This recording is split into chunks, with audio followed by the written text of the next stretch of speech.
but don't worry about that.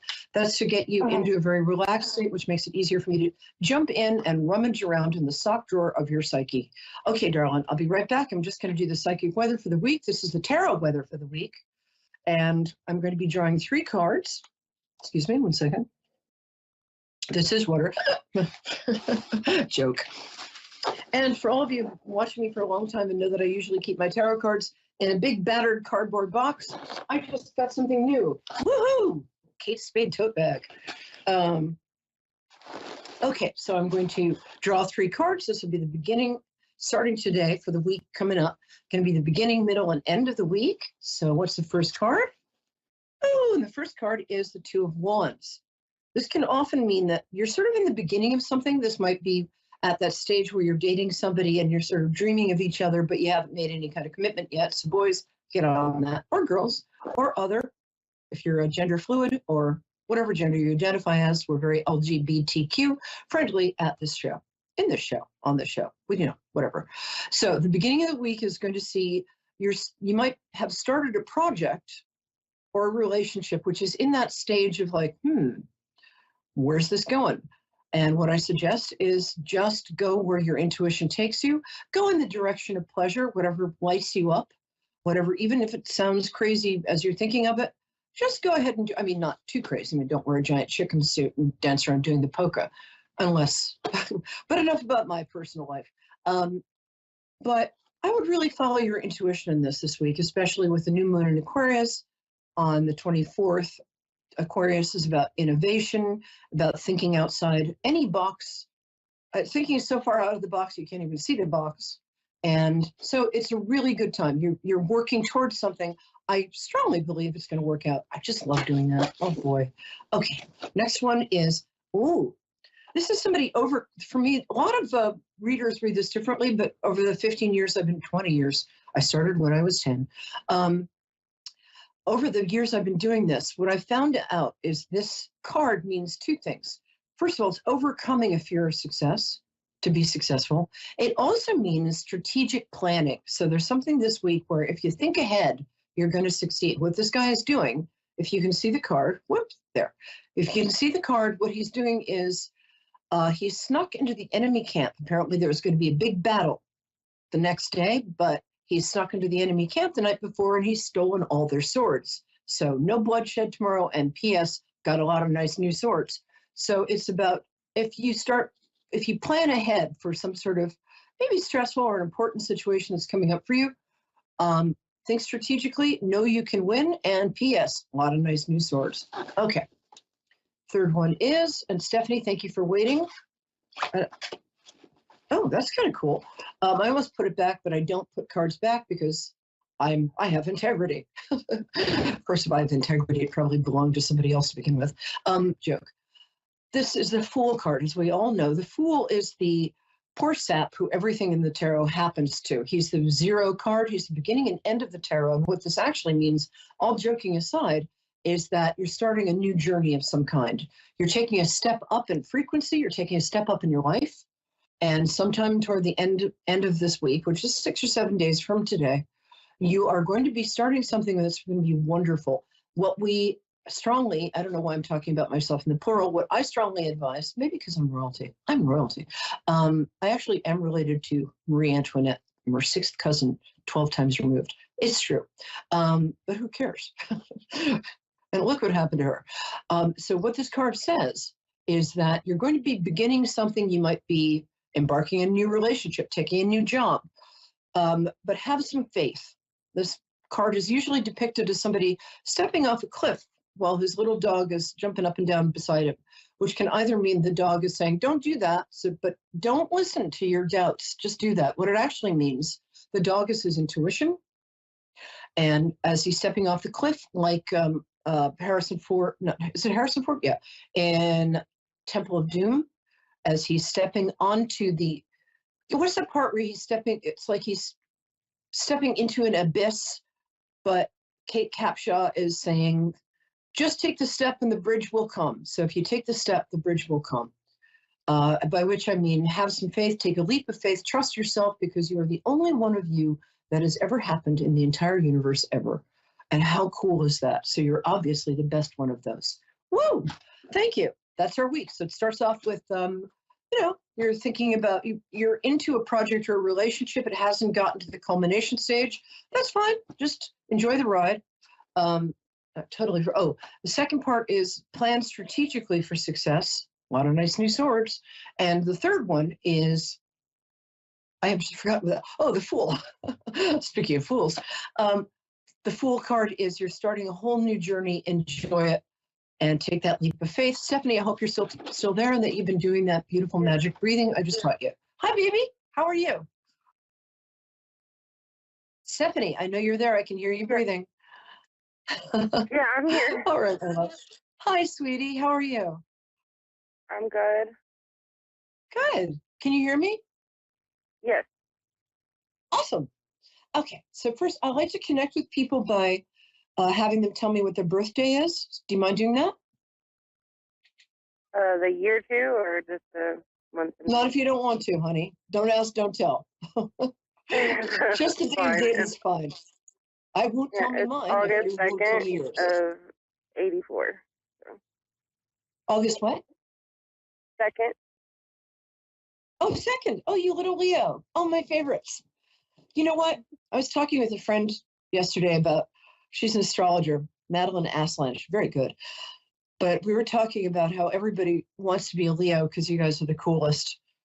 And I decided I'd start a sign reassignment clinic in Costa Rica where you can fly and surgically we change your sign surgically. And I wouldn't want to be a Leo. I'm a Pisces. Okay, my love. What is your question? Because it feels like you have a very specific question at the top of your mind. Might be about a relationship. Might not. Well, it's kind of two, so I'm trying to figure which one. Because my husband just passed last month, so I'm kind of like what the cards are saying. Whereas, like, I have 2 kids, so in a bad situation. So the whole journey thing, I'm going out on my own after 10 years with him. So. Oh, sweetheart. It's kind of like, is he there? I just want to take. Yeah. Oh. Okay, so we're going to do 2 things. I'm going to do a little mediumship work if you want. I don't have to, but I will pull some cards. That. I will pull some cards, and oh, honey, I'm so sorry. I can't imagine, but oh God, I just want you to know that grief is. I lost somebody very precious to me recently, and I'm finding out that grief is its own animal. And be very gentle with yourself for the next year, okay? Be very compassionate. Treat yourself like you would a friend who's maybe sick. It's very hard. And I know with 2 kids, are they 6 and 8? No, 7 and 15. I'm sorry? 7 and 15. Oh, I'm so sorry. All right, 6 and 7, I'm going to claim that one. The 15, wow, that's a lot of energy for you to be dealing with for other people. Try and take some time for yourself. Okay. A lot of meditating. Okay. Tell me his first, I'm so glad you're meditating. That's the best thing you can do right now. And I'll say prayer of any kind, even if it's just like, dear whoever's there. But it really does work. And I used to be an agnostic, and that has changed. But about you, do you mind telling me his first name? Billy. Oh, sweetheart, what a great name. Oh, he's a pumpkin. Oh, he's so happy he can communicate.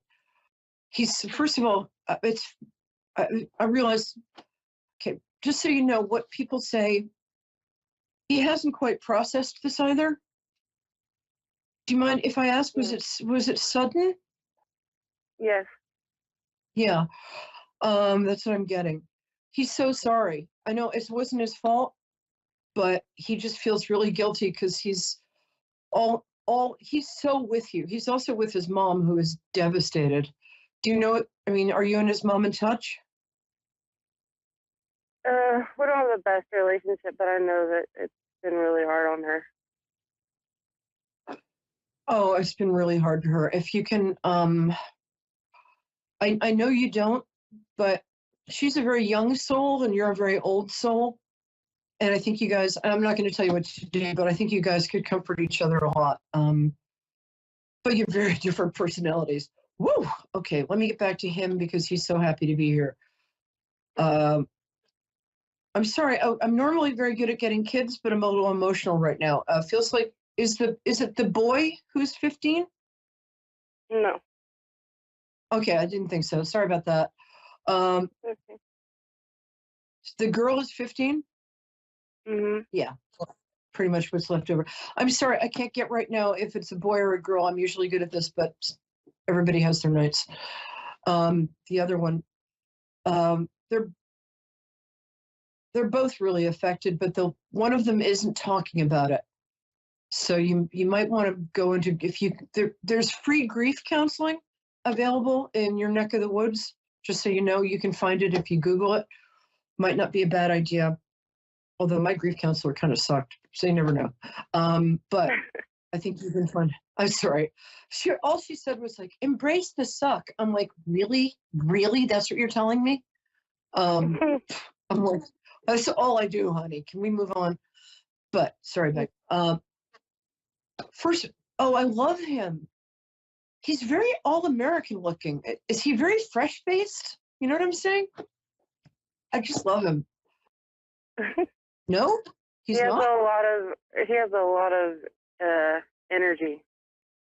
Yeah, he does. I don't know. He's like a big. I guess what I'm getting is he's got like he's like a big kid in a lot of ways. Mhm. He's very enthusiastic. Yeah. And he was very positive. I don't know. He just adored you. Now, one thing he's telling me that he regrets is sometimes he would sort of retreat into himself if you guys had a fight or something, and oh, honey, I'm sorry. This is hard.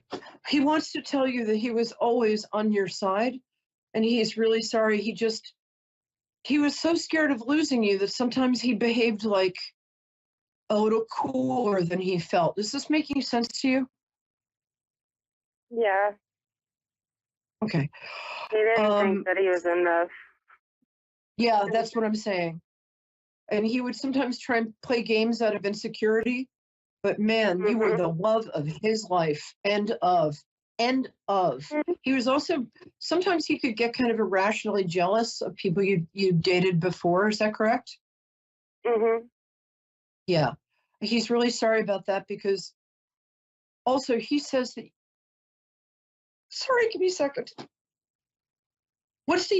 He says you're the best mom ever, and he didn't tell you often enough how proud he is of you. God damn it, I don't want to cry. Excuse my language. Sorry. I'm crying right now. What's the younger one's first name? Our son is Jackson. You have two sons? No. I was kidding. The younger one is a girl, so that's why I was asking. What's the 7-year-old's name? 8-year-old, whatever. Jackson. Yeah, he's Jackson. Oh, okay. So I'm sorry. Right. Excuse me. I'm sorry. Jackson is taking this hard. He doesn't even know he's taking it hard, but he's taking it hard. He's a very sensitive. You have some great kids there. He's a very sensitive little boy, but but he's also like a little man. You know how you see those little boys and they're like little men and it's just the cutest thing ever? Is that accurate? Yeah. He's trying not to cry and he's trying not to, he wants to take care of you, which is just killing me because it's so cute. What a good, and your girl is amazing. Wow, she's really pretty too. She looks like you. I can't see, but I can see with the eye of my heart. What? Yeah. Everyone says she's my twin. Yeah, she is your twin. Oh, I love that. You're both so pretty. You both have especially beautiful eyes. Okay, I'm going to very quickly. Yeah. Right. You're welcome. But I can say, oh God, they're amazing color. You have amazing color eyes. I can't tell if they're hazel or blue. By hazel, I mean that sort of, are they green or blue, your eyes? Now my guides are saying brown, but guys, will you stop messing with me? Sorry. What color are your eyes? Well, mine are kind of gray. They change colors to blue and green and gray. Yeah, they're blue, gray, and green. Yeah, I have that too. You've got ocean eyes. Love that. Okay, you're going to be okay. That's the first thing I want to tell you. And what I want you to tell yourself is not only are you going to be okay, you're going to thrive. I know it's really hard. Not only that, right now, five of diamonds, you're worried about stuff financially. There's much more available to you than you know. Also, but the Hanged Man card says you are going to take this challenge in stride. You are so much stronger than you know right now and than you can feel right now. But the thing is, here's the card I got that just makes me happy. What the heck did I just do with it? Oh, great, I just dropped it. It's the Chariot card. Just trust me on this. The Chariot card, oh, there it is. Chariot card is the card of winning in a difficult situation. You're going to have to be mother and father, which is what the two sphinxes pulling this chariot are. You're also either going to start your own side business or start your own business. You've never really thought of yourself as a terrific businesswoman. I am here to tell you, girl, you are. The thing is that you're very sensitive to Jackson gets it from somewhere, baby. You can ask Billy for help too. They help us. They really do. My dad helped me like crazy after he passed, just because I asked. They can't volunteer. There's some sort of rule about that, but you can ask Billy to help you. And just take your ideas seriously. Just write them down for now. Have a little book in which you write down 10 ideas a day. And what I'm going to say is you're going to make it through this. Eventually, you're going to remarry, but I can't even think about that now. But you are going to find a terrific man that's going to come towards you. Not right yet. I know you're in grief. Be gentle with yourself. Your kids love you. Billy loves you. And there's a pet name that he has for you it's not Pumpkin. I'm sorry. I'm not sure what it is, but oh God, is it cute? No, it's not Puppy. I give up. What's the pet name he has? What? Pookie. Oh, thank you. That's Pumpkin. I knew Oh it began with a P. I'm sorry. Could have known that. Yeah. Well, I'm good at this is my job, baby, and I'm good at my job. And you know what? I'm just sending you so much love. And I do free readings for people who've lost a spouse or a child. You can contact me at Perry Lyons. I mean, I do them for people on my show who've done that.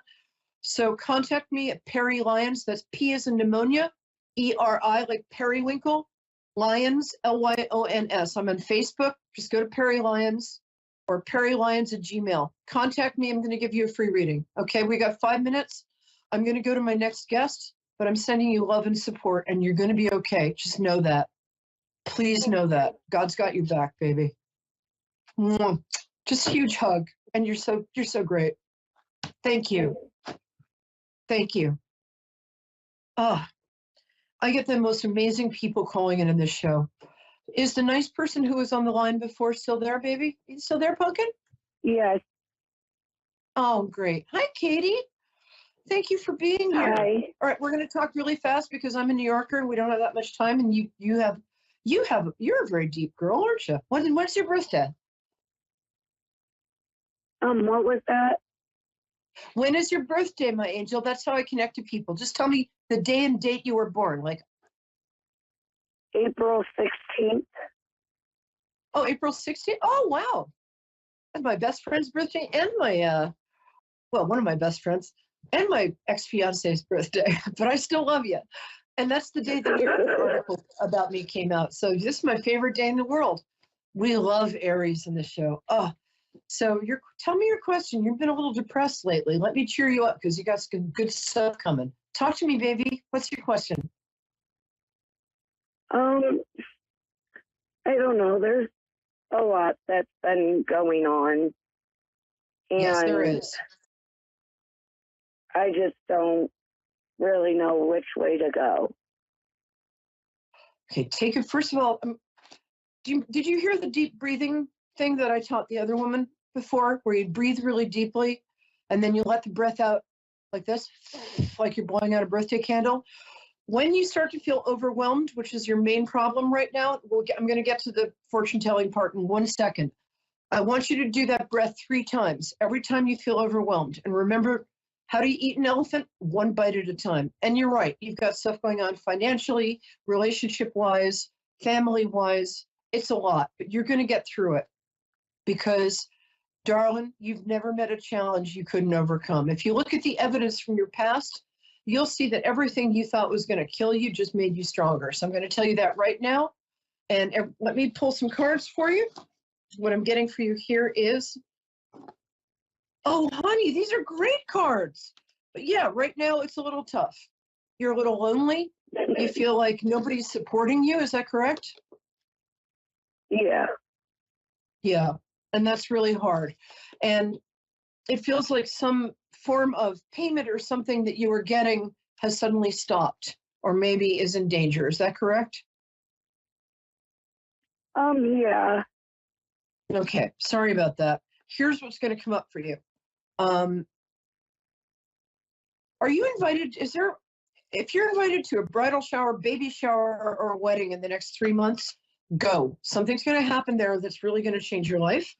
Also, what they want you to know is this year, this is the earned happiness card. So just before I get to the specifics, I want to tell you that there's a happy ending happening for you by, I want to say June, October at the latest. This card is earned happiness and it's sudden happiness.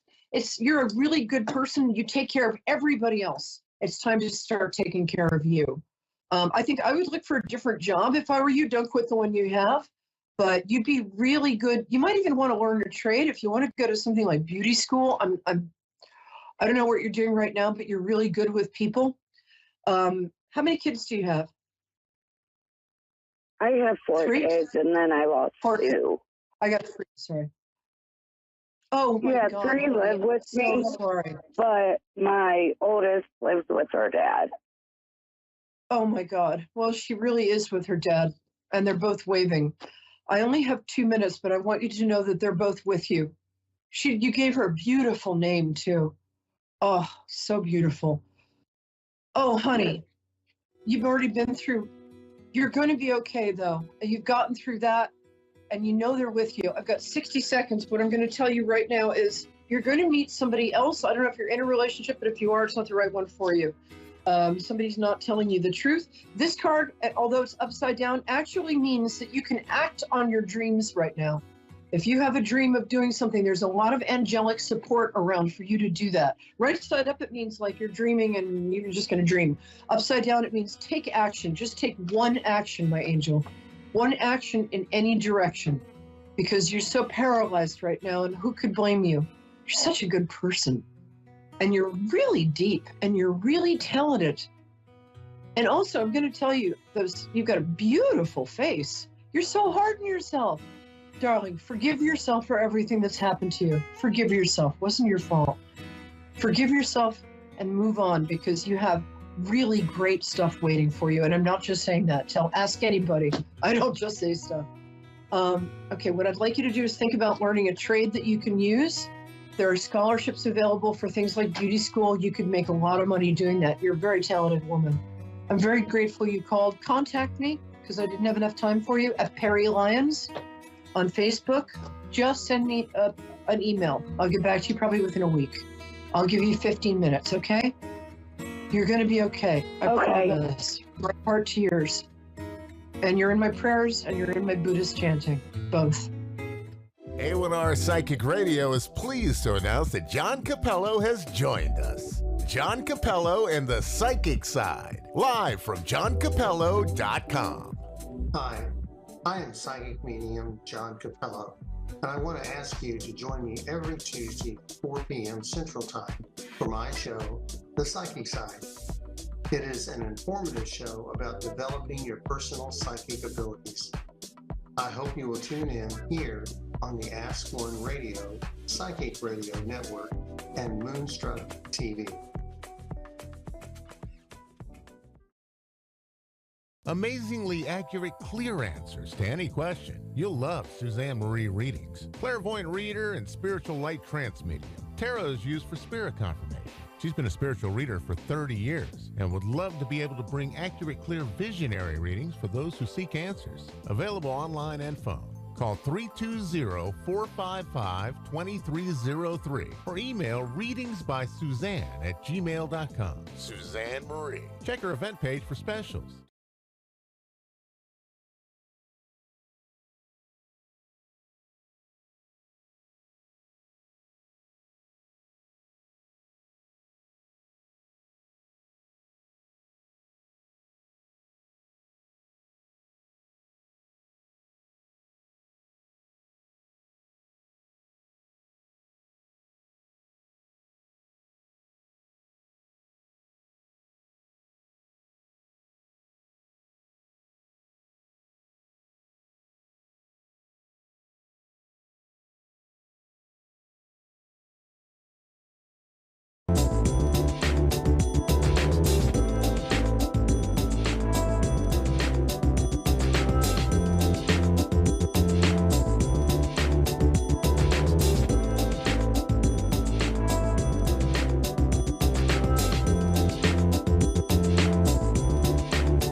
You're listening to A1R Psychic Radio, Earth's #1 psychic radio network, and watching Moonstruck TV, Enlightening Television.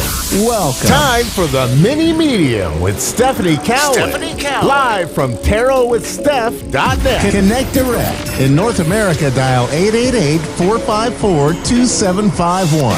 In London, 20-3519-2158. In Sydney, dial 02-8488-3147. Or online, contact us through our Facebook page, facebook.com/psychic radio. Or one of our websites, askoneradio.com or moonstruck.tv. This is the mini medium On A1R, the Ask One Radio Network.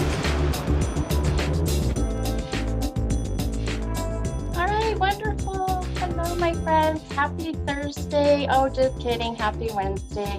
Just wanted to see if you guys are all on your toes. It's been one of those days today where I feel like I've been a little bit of a smart aleck. And here we are, February 1st, and I'm already doing April Fool's jokes. So Anyway, it's been one of those days, and definitely cannot believe, for one, that we are already in February.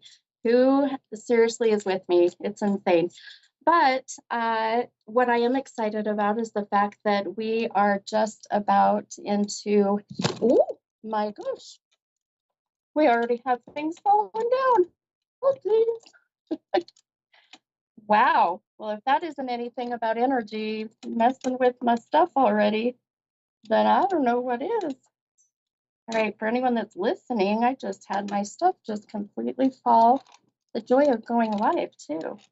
Okay, hang on, my friends. That was weird. I have never had that happen before. Remember I told you all the crazy energy that's out there. Let me make sure I'm good with my settings here. Oh, that was really strange. Anyhow, well, I'm glad that we're good.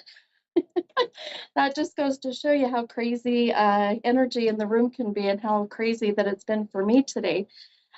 All right. Ooh, that got my heart racing. All right, my friends. So anyhow, excited for spring. Yeah, to hit here in Utah soon. We're in the negative temperatures. It's been crazy. So, oh, my wonderful producer's laughing at me. You know what? That's the joy of being live, because you roll with the punches, right? It is what it is. But at least you know that it's live and it's raw, and you get 100% unedited, the mini medium, right? I love it. Well, as usual, here on the beautiful, wonderful A1R Psychic Radio and the Moonstruck TV, I am your mini medium. And every Wednesday with my show, I will pull these beautiful affirmation cards. So we're going to pull one today, and I always go with the number that I'm most drawn to, the number that's been really kind of standing out.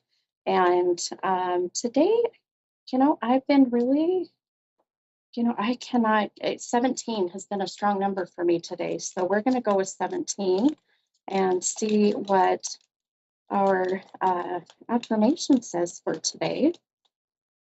And we'll get started and take a caller here in a minute.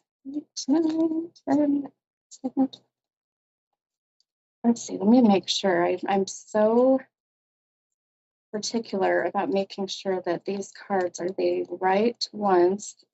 And that's what I thought. Okay. All right, my friends. So the affirmation, now when I do these every Wednesday, this is really for everybody, and the affirmation is really a repetitive, promise, I guess, if you will, or saying to yourself or any other ones within your energetic space. And every time that I've pulled these affirmations and every time that I've read these, they fit so beautifully. So here we are, February 1st, and today's affirmation says, when I don't know what is happening, I choose to be curious and excited about what is going to be. Oh my God. Okay, now I'm laughing. If that's not perfect with what just happened with all of my crazy stuff kind of falling and whatnot. So when I don't know what's happening, I just choose to be curious and excited about what is going to be. And I'll tell you, got my heart racing, that's for sure. But to trust the universe, to trust that everything happens for a reason is a big part of what that affirmation is, really about. So just knowing that even if we don't have all the answers, then we just choose, to be curious. We choose to get excited and be ready for whatever is going to happen. Just like what just happened now with all my stuff falling. I literally had my whole entire, camera and my light and everything just came down, and I thought, gosh, well, if we're starting already that way, then I can't wait to see how the readings are for tonight and with the callers. So All right. I think, are we ready for a caller? Oh, okay, Trina. Hi, this is Stephanie, Mini Medium. How are you? I'm doing good. How you doing? I'm doing great. Thank you. All right, my friend, how can I help you tonight? I have a particular question to ask, but I was offered a free reading, so and it's crazy that you said curious. Yeah, because I'm kind of curious. Okay, say that Very again, my friend. curious. I'm sorry. I said I have a particular question to ask, but I was offered a free reading, and it's crazy that you was talking about how curious when you were just saying about the curious Oh, part about the cars and everything. That's how yeah. I'm feeling right about now. If that makes any sense. Yes, Like I always I be like that, but I'm kind of feeling it more and more today. gotcha. Isn't it crazy how that these, affirmations and these things, how amazing that they make sense, and how they fit. And, I didn't know who was calling me tonight. I didn't know anything about you until just now. And all I know is your name is Trina, and that is it. So, but I love that the card and everything the affirmation had to say was, making sense and fitting so beautifully for you. So, Mm. and my producer said that you're from Lafayette, Indiana. Is that correct? Yeah. Yeah, perfect. Okay. I have a lot of followers from Indiana. I love it. I get a lot from the East Coast. I love my East Coast friends.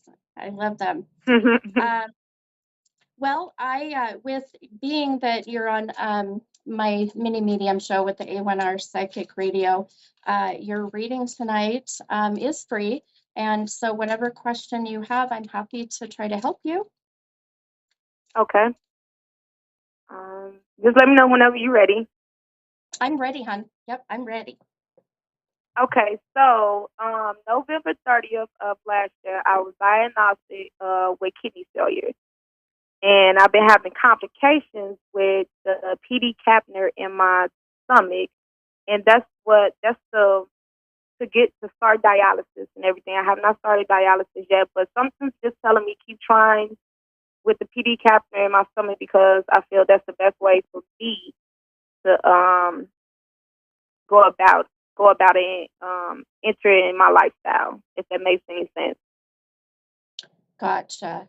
Gotcha. Yeah. Now I understand and see how you were saying that, the affirmation fits so beautifully, even with what you're asking, with just even though you don't know quite the answers of what's to come, but just choosing to be curious, but also optimistic and positive, excited, whichever direction you decide to go, and I really feel like that as I've been listening to you and really tapping into my intuition and really, tapping into what they call your clairvoyancy. So it's, really clear seeing as we get into the future here. Um, so this has been ultimately around, you said your kidneys, right? Correct.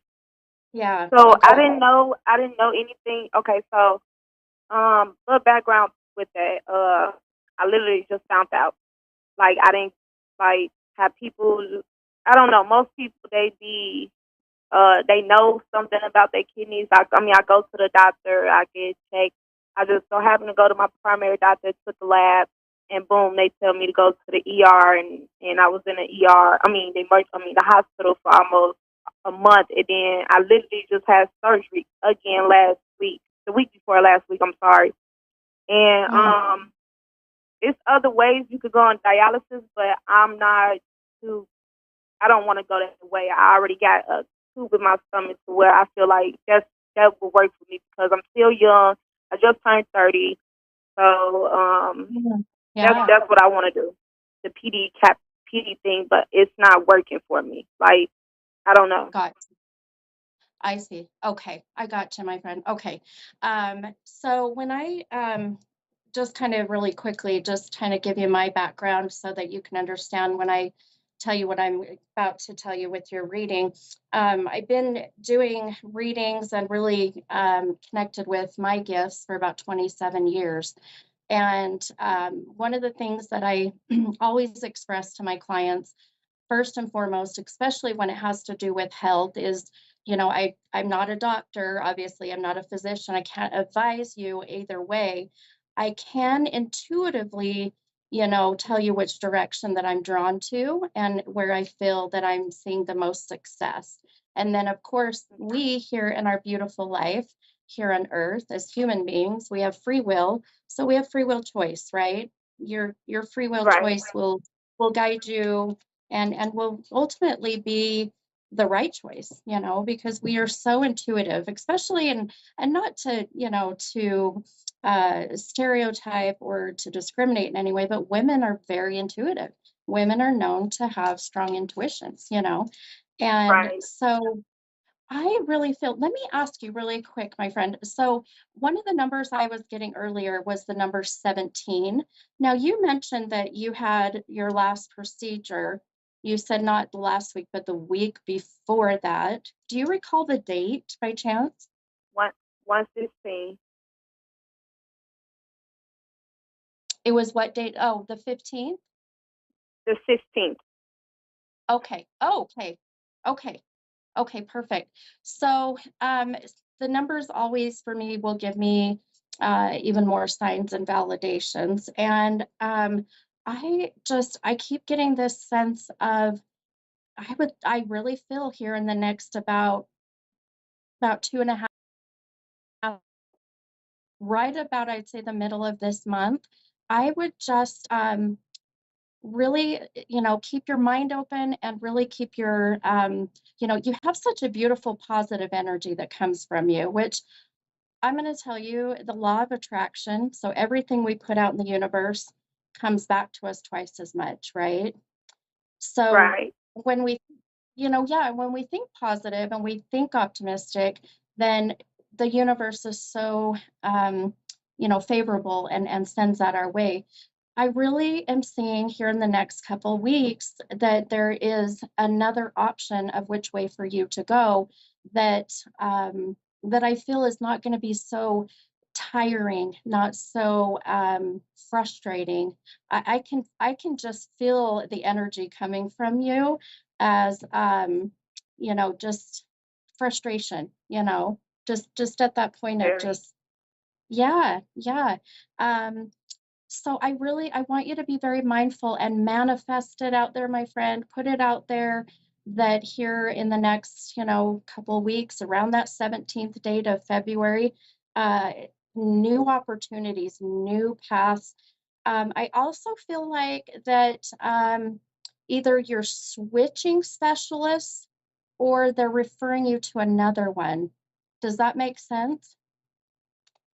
You says I'm switching to what?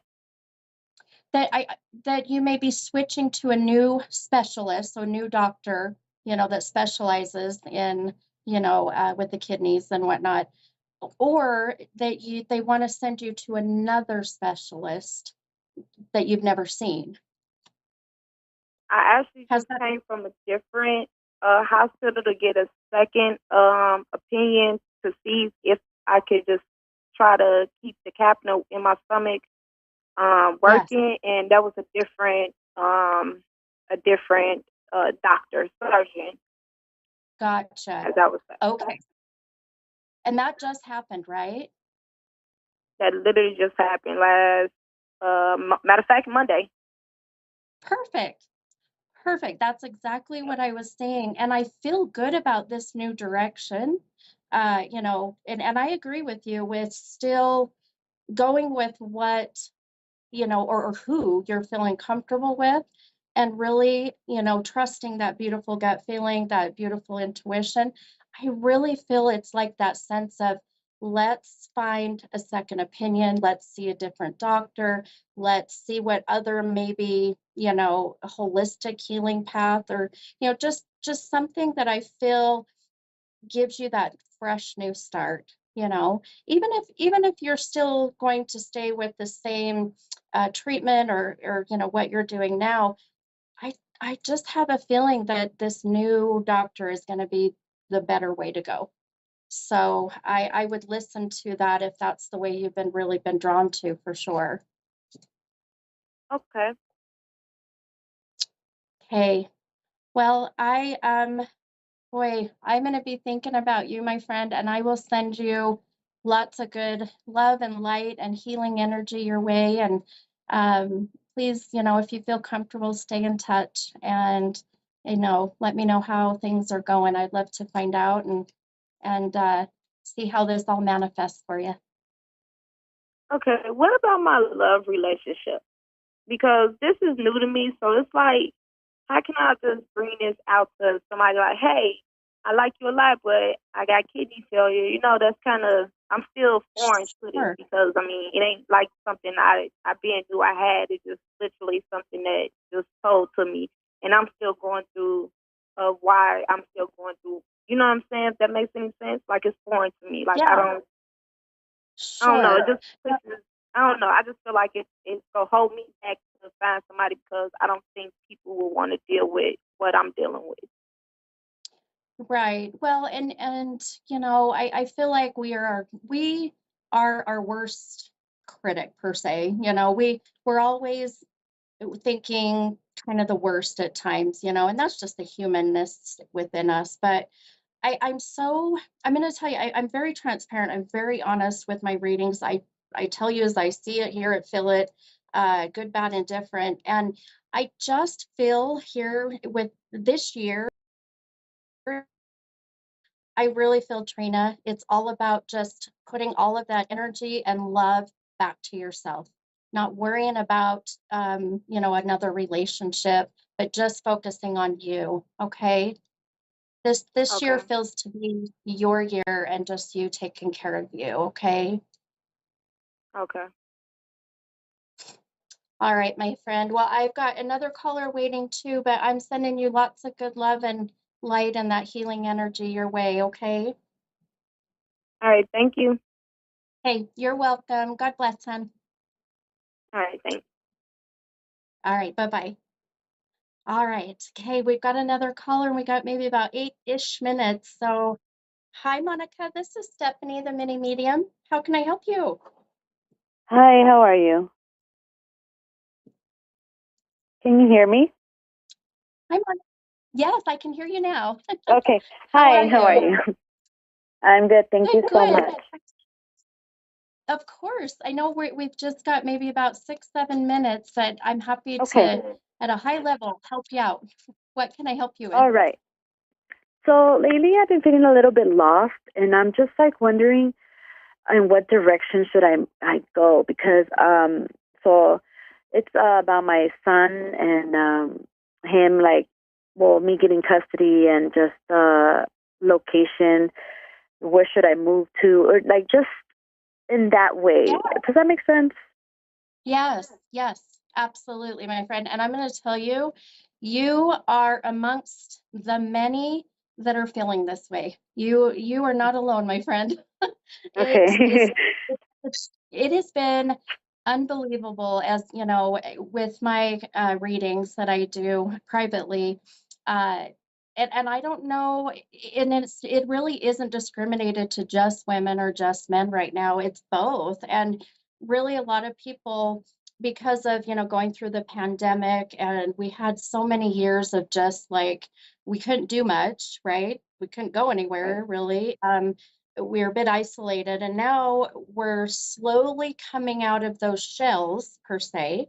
And because of that, the anxiety starts to kick in, and then we start to feel like, oh my gosh, I'm lost, where am I going, what next? 2023, if you add up the numbers 2, 2, and 3, they equal 7. 7, especially for this year, is going to be such a beautiful year for things to start working out for people, manifestations, letting go of things that are no longer serving you. So this is really a year to get things going that you want to have happen in your life. And so when I've been kind of, starting to get visions for you, my first my first thought was, girl, you need a fresh start. You need Yeah. like you need a blank slate, and just and if this requires you to move to a different state, which I do kind of feel like I see that happening, and I see you going. Now I know that you're in California, is that correct? Hmm. You're Yes. okay, because I see you starting to go more. Yeah, for whatever reason, I've got you going towards like the Florida, Alabama, like right down in that area. We call it Okay. Floribama. But Okay. because the warmer, still warm, but Hmm. I just for whatever reason, it feels to me that that area is I'm so drawn to. Unless you have family that already lives there. I don't. That's okay. Perfect. Hmm.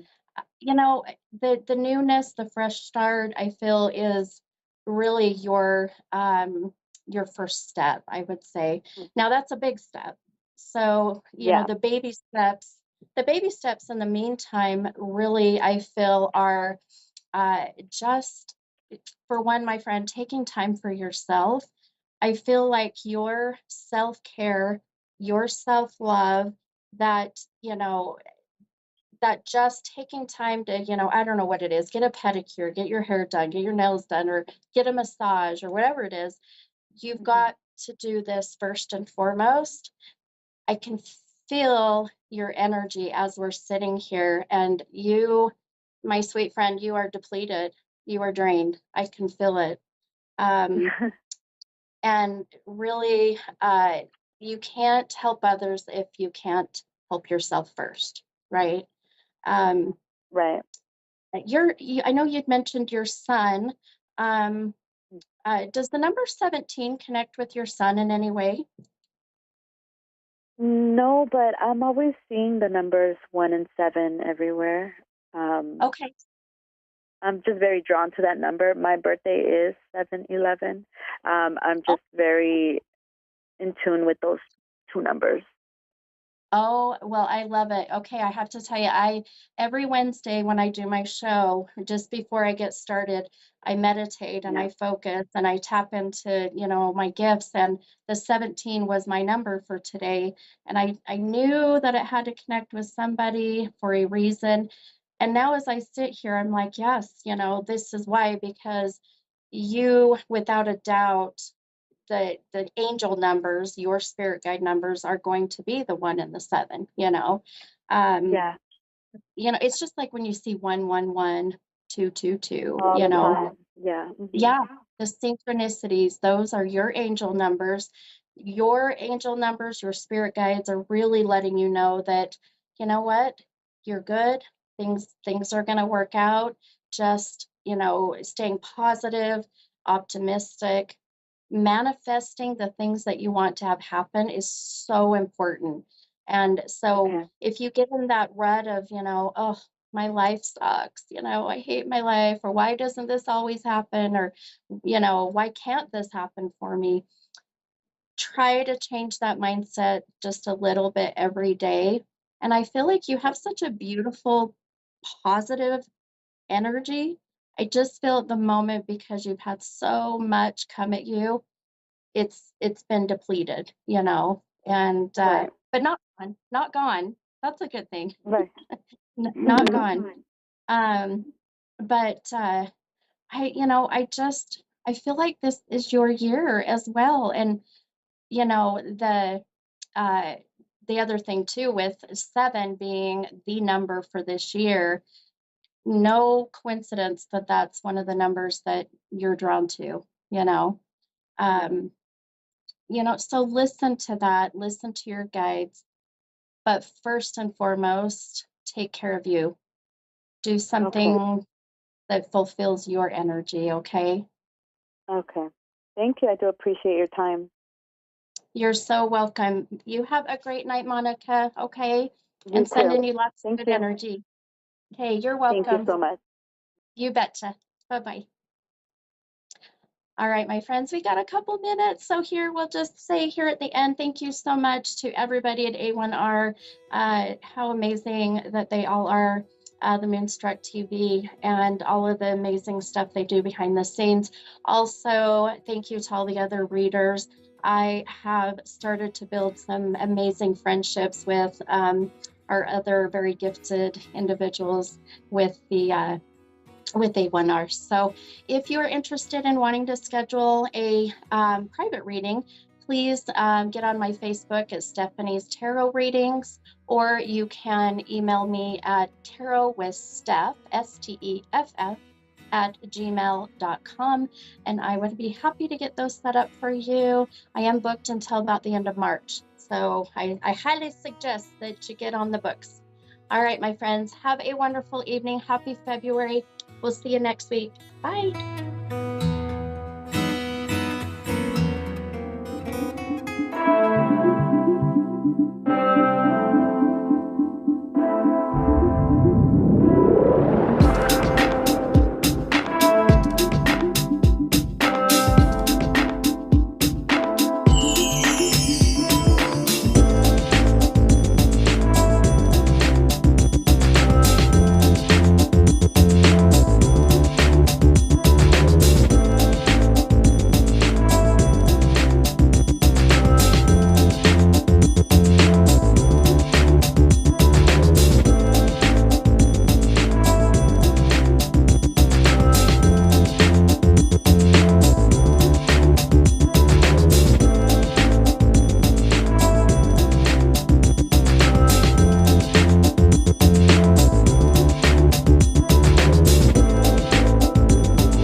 Psychic Radio, Earth's #1 psychic radio network, and watching Moonstruck TV, enlightening television. Welcome. Time for Psychic Paths with Suzanne Marie. Live from PsychicPaths.com. Connect direct. In North America, dial 888-454-2751. In London, 20-3519-2158. In Sydney, dial 02-8488-3147. Or online, contact us through our Facebook page, facebook.com/Psychic Radio. Or one of our websites, AskOneRadio.com or Moonstruck.tv. This is Psychic Paths on A1R, the Ask One Radio Network. Hello, everyone. Welcome to A1R Psychic Radio. I am Suzanne Marie, and I'll be your host for a little bit. I am from Psychic Paths, right there. And you can contact me for a reading at psychicpaths.com or find me on Facebook at Psychic Paths. I am a clairvoyant and a light trance medium. And tonight, I am really hoping for a good call. So pick up the phone and call if you have any questions that you would need answered tonight. I want to say that I'm very excited about the new moon. The new moon a couple days ago was in Aquarius, and Aquarius is ruled by a planet, Uranus, that is about change. So this is the perfect time to set your intentions and affirm the things that you want in life. It's an energetic new moon, and it's time to let go of the things that no longer benefit you and to move forward on things that do. And you can set your mind to the intentions and the affirmations of what you want for this year. I'm really excited because this is a great time to think and spend time on the things that you want this new year to be. So yeah, I'm really excited. Um, so we have a caller tonight, and her name is Chelsea, and she's from Indiana. Hello. Hello. How are you tonight? I'm doing great. How are you? I'm doing good. What can I help with tonight? I saw that you guys were doing medium readings tonight. Yes. I am. So, do I just go ahead and speak out on who I'm wanting to see if they're coming through or not? Or that would be really great. We have a little yeah, time I'm here. looking for either my father to come through or my grandmother. Okay, hang on a minute and let me see if they come forward. Um,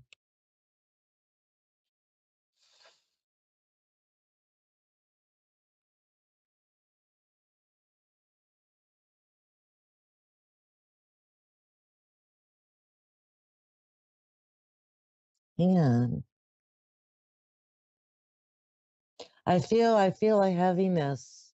It is either one of those that you want to speak with, or any of those were they dealing with some like depression or some anxiety?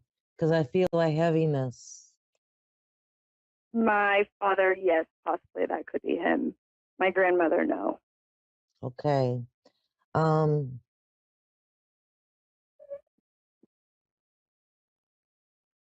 okay, so I kind of see a gentleman, and he seems to be, yeah, he seems to be unhappy, but he seems to be not physically okay either. Um, complaints. There seems to be complaints. So I hope that resonates, that there were things that bothered him a lot physically, along with it seems like a sadness.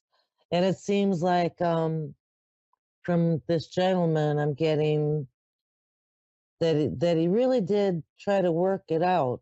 He tried to work hard and do the things he was supposed to do. But I feel like there was a sadness. Um,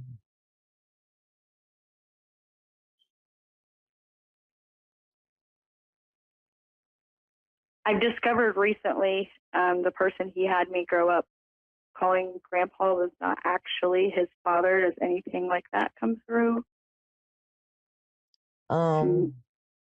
Seeing me discovering the true DNA it feels following. it feels kind of like that. What I'm getting is that he didn't want you to have to deal with what he was dealing with, if that makes sense. Yes. So there was a facade of a. I guess you know this. It's a facade that things were fine, but things were not fine for him. That's correct. I didn't know how to read that because he's sad, but he kind of didn't want you to be a part of that. So that explains that.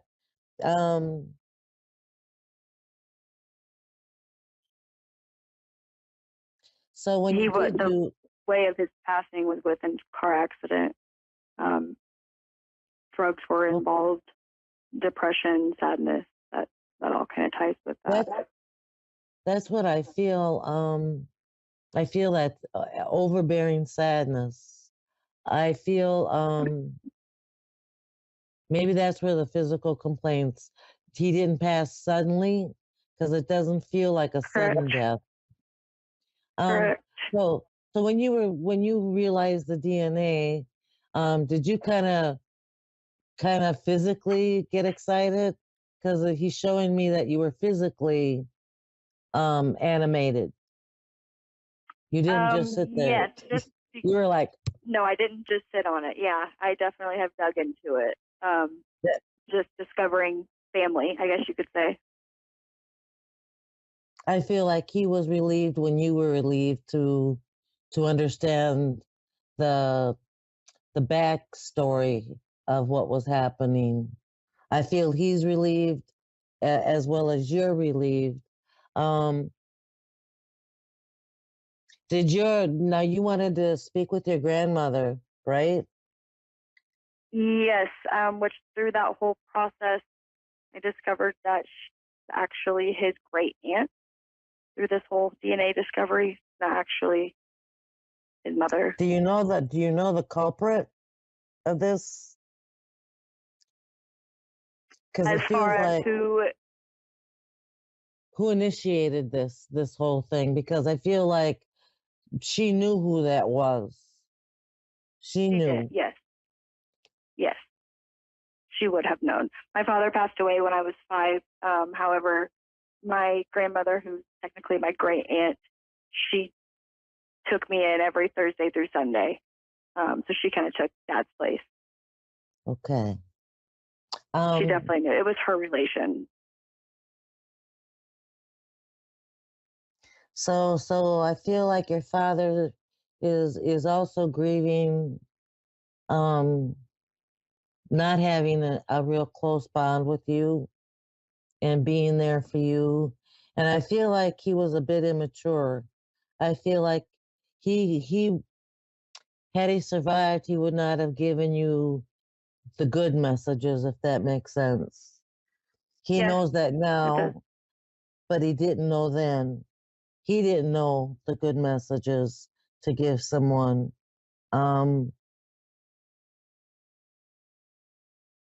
So is there some kind of item that was passed down to from him? Because he's telling me that there's an item that you may have, or it's in the family that he owned or had.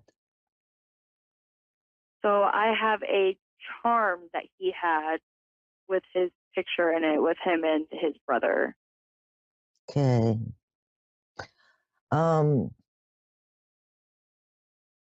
He loved you, and he's sad, and a part of him wants your forgiveness. And you don't have to do that right now. And the forgiveness is for him, but also for yourself when you're ready. That he was not able to be the father that you deserved. So I'm just going to put that out there. Because I'm not a big, forgive and heal type of person, because I feel like it's all in the right timing. But I'm telling you, because he's brought that up, that he would like you to forgive him. And you can do that at any time. But I want you to be aware that he's there. He's watching over you. He did see you open the DNA. And he's telling me that your upbringing was okay. It was good. It was not traumatizing. Not nothing compared to his. No, I did have a really good dad. He says that he said as a child you like to be alone. He's saying there are times when you just wanted to be alone. That's what he's showing me. And that's okay, because boy, I'm an introvert too. That's how I was. I like playing, and then I like to be alone. But he was there with you, and he's been with you, and he is very, very sorry. The aunt, the aunt is a little defensive, so I'm going to leave her be defensive. Okay. She seems to be a very bossy woman too. She was a supervisor. Yes, she did not want to come through, and I think that that's her stuff. That's not me, and that's not you, but she wasn't ready for the conversation. But she loves you dearly too, and that's what she's bringing forth, and wanting you to know. Okay. Okay. Well, I hope that I've been of some help tonight. They both love you dearly, and they're both by you. And I hope that this was okay for now. And if you want another reading, call in or write me or another person on the shows, and you'll get the answers you need. Okay, they're available. Okay, thank you so much. You have a great night, and thank you so much for allowing me to share. You too. All right, good night. Okay, everyone, thank you so much for listening. Have a great week, and I'll see you again next week. Bye-bye.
You're listening to A1R Psychic Radio, Earth's #1 psychic radio network, and watching Moonstruck TV, enlightening television.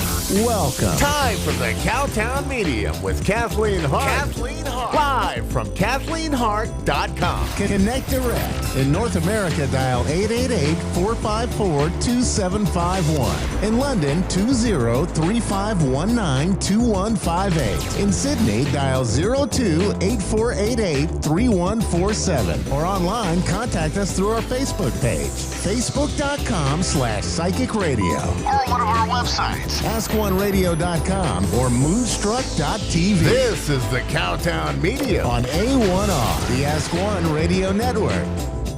Good evening. I'm Kathleen Hart. I'm so glad you could join me tonight. I'd like to talk to you a little bit about mindfulness tonight. Some things I've overheard in public, heard friends talking about, seen folks post about on social media. There's a lot of scary things going on in the world. I think everybody's well aware of that, but everybody's talking about it a lot, perhaps focusing on it too much. And I hear folks talking about, oh, how badly they've been treated, what horrible things someone said to them. And they go on and on in great detail about these things. And I don't think they're aware that the way the law of attraction works, you get what you put out. The energy you put out into the universe is what you're going to get back, what you're going to get more of. So if you're talking about all the horrible things happening in the world, all the bad things that have happened to you, all the terrible things that have happened to somebody else, and that's largely all you talk about, you're going to start seeing more of it because you are attracting it to you. And the world needs a lot less of that right now. So let's think positive. Let's send loving thoughts to everyone, and especially to ourselves. We need to love ourselves first so that we can love others. And we need to build ourselves up, talk about the good things and the things that we want to do, things we want to focus our time and our energy on, the things we want to get back. Let's talk about those, build ourselves up, build up each other up, and attract more abundance and attract more good luck and positive outcomes. So let's focus on the positive. I know you probably heard that too much, but it's a good advice. I see we have a caller tonight. Hi, Monica. What can I do for you? Hi. Hi. I just wonder if just give me some insight on some things that are going on with me and where I'm headed career-wise and okay. You know. So how about career first? Okay.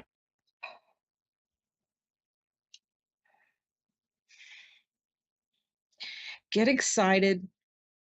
Good things are coming.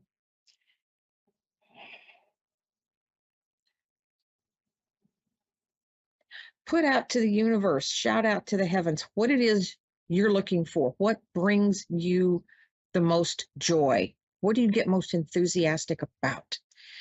Focus on that, talk about that, and start looking. The more you focus on it, the more it will turn up. So make sure you're very clear on what it is you want to do and talk it up to yourself, talk it up to your friends, begin to talk it into existence, and then go out and hit the pavement and find it because it'll be out there. But be picky. Don't settle for less than what you're looking for. Does that make sense? Yes.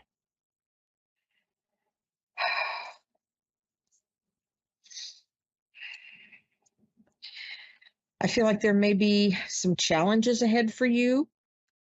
An important decision to be made. But as long as you stay focused and positive, you can overcome anything.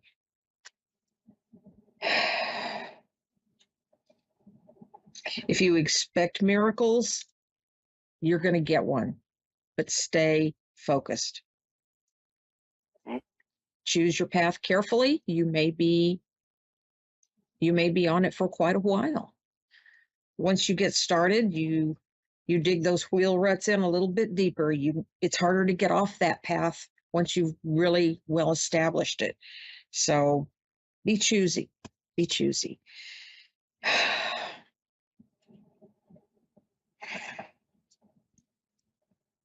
Feel like there's someone going on this journey with you. There may be a move involved. It feels like it's either a physical move to a different location, perhaps even a different city. There may be a change in relationships that goes along with it. Does that make sense to you? There might be some travel, but not really as far as a change in relationships, but maybe some traveling. Okay. I feel like the change of scenery will do you good. Do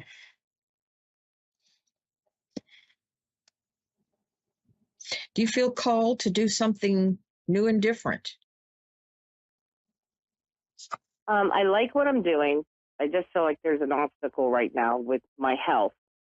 and I'm a little worried because it would affect my job. Absolutely. Stay focused on your health. Don't be afraid to seek out the help that you need, and don't settle for the first opinion. Get a second opinion on anything that's important. Anything that's slowing you down, you want to pursue that and getting something done about that before it becomes a bigger obstacle. Yeah, it's kind of I'm where I want to be career-wise. I got a promotion, and I'm excited about it, but I have an injury that I think is going to need some attention. Definitely, it would affect my job. Don't let that go. Don't overlook it. Don't downplay it. Too many times folks, these days will say, rub a little dirt on it and go on. Suck it up. It's not that bad. Pay attention to what your body's telling you. If it's causing you that much pain now, potentially it will only get worse unless you do something about it. So definitely seek the best treatment you can find, and don't let anybody tell you, if you feel it's that bad, don't you let anybody tell you that it's not a big deal. Because my if it's husband's not trying to do that, but I think he's wrong. I think it's a bigger deal than he thinks. Go with your gut instinct. It very, very seldom will ever lead you wrong. So you know how you feel. Nobody else does.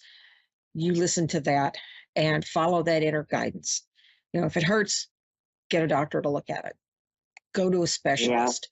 Don't mess around with somebody who doesn't know enough about what you're going through. Does that make sense? Yeah. Yeah, I've been rubbing dirt on it, hoping it would go away, but it's not. It's not going away. Too many of us were raised to do that, and that is not the best answer. It really isn't. Well, it's just because career-wise, I'm kind of where I want to be, and then this happened. So, well, you want to defend that career. If you worked long and hard to get there, don't let this get in your way. But don't just ignore it, because it won't go away. Yeah. Okay. Be courageous and get the help you need, and don't wait. The longer you put it off, potentially the worse it's going to get. Okay. You always worry about whether you not have whether you have the money to pay for. That can always be a challenge. Focus on it and shop around. Not everybody charges the same thing. And sometimes if something insurance doesn't cover, talk to the providers, because sometimes they have a contingency plan for that. They may offer cash discounts. It's always something to ask about. The worst thing that happen is they can say no. I haven't heard one yet that did. Make sure you take some time for yourself, a little quiet time, a little personal time to pursue your interests, and just calm yourself and work on healing any worries or concerns you have that maybe you don't feel like sharing with anybody else. Definitely not with everybody else. Okay. Yeah, definitely. You need some me time in there too. Gives you a chance to get a new perspective, look at things from a different angle.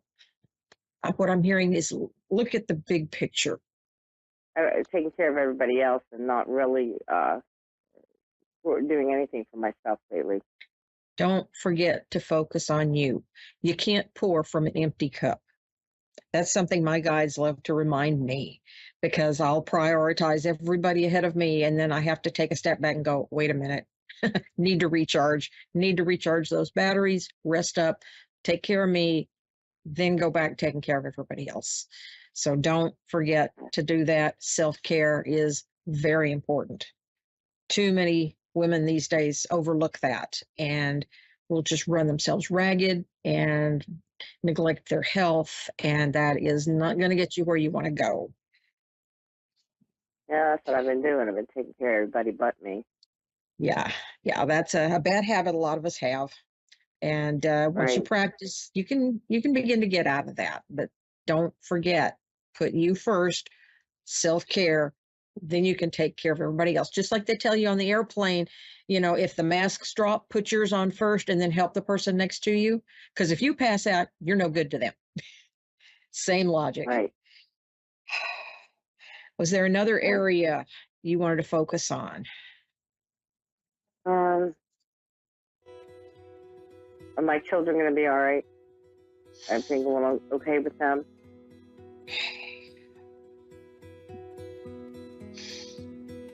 What I'm hearing is they need to simplify. Somebody is making a big deal out of something that really isn't a big deal. And it's coming between two of them. I'm not sure if that's between two of the kids, between one or more of the kids and you, but somebody is letting some small issue get in the way.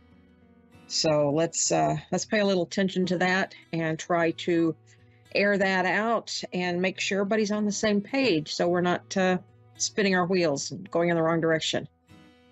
Does that make sense? Yeah. Okay. Well, I see we're short on time here, so I want to thank you again for calling, and I want to wish you a good night and good luck with everything. And don't forget to take care of yourself. I'm going to start doing that. Thanks. You're welcome. Take care. Good Bye-bye. night.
You're listening to A1R Psychic Radio, Earth's #1 psychic radio network, and watching Moonstruck TV, Enlightening Television.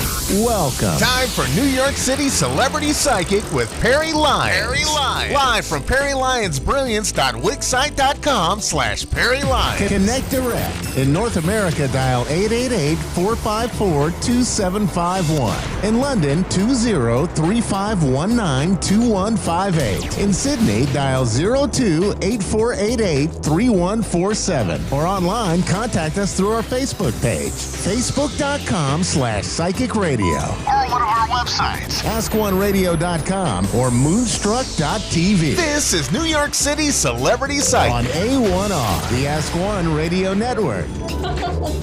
Hello, darlings. Hello, my cherished ducklings. I'm Perry Lyons, P-E-R-I-L-Y-O-N-S, Perry Lyons, that's me. And this is Moonstruck TV and A1R Radio. I am a psychic medium, although over the holidays I ate so much that I'm edging toward being a psychic large. But I'm so looking forward to hearing from you. Please do call in. I have a verifiable 85% accuracy rate and above, but I like to just put that little extra in to make me look better and give me a little wiggle room. So I'm sitting here waiting by the phone, waiting for your call. And call with your most deepest and least grammatical, questions. And I'm here for you. I occasionally do mediumship work, but I'm on air. It's very tiring, so it's kind of easier if you can just ask a psychic question, but I'm open to both tonight. And what else? We've got a new moon coming up in Aquarius, which is very lucky for all of us because I think Jupiter's in Aquarius. I might be wrong about that. I should probably look that up before the show went on. Anyway, but the new moon in Aquarius on the 24th is a great time to put your intentions into the universal ether. It really is. New moon is a great time to just state your intentions out loud, like you already have them. I have a Rolls Royce. Feel free to send me one.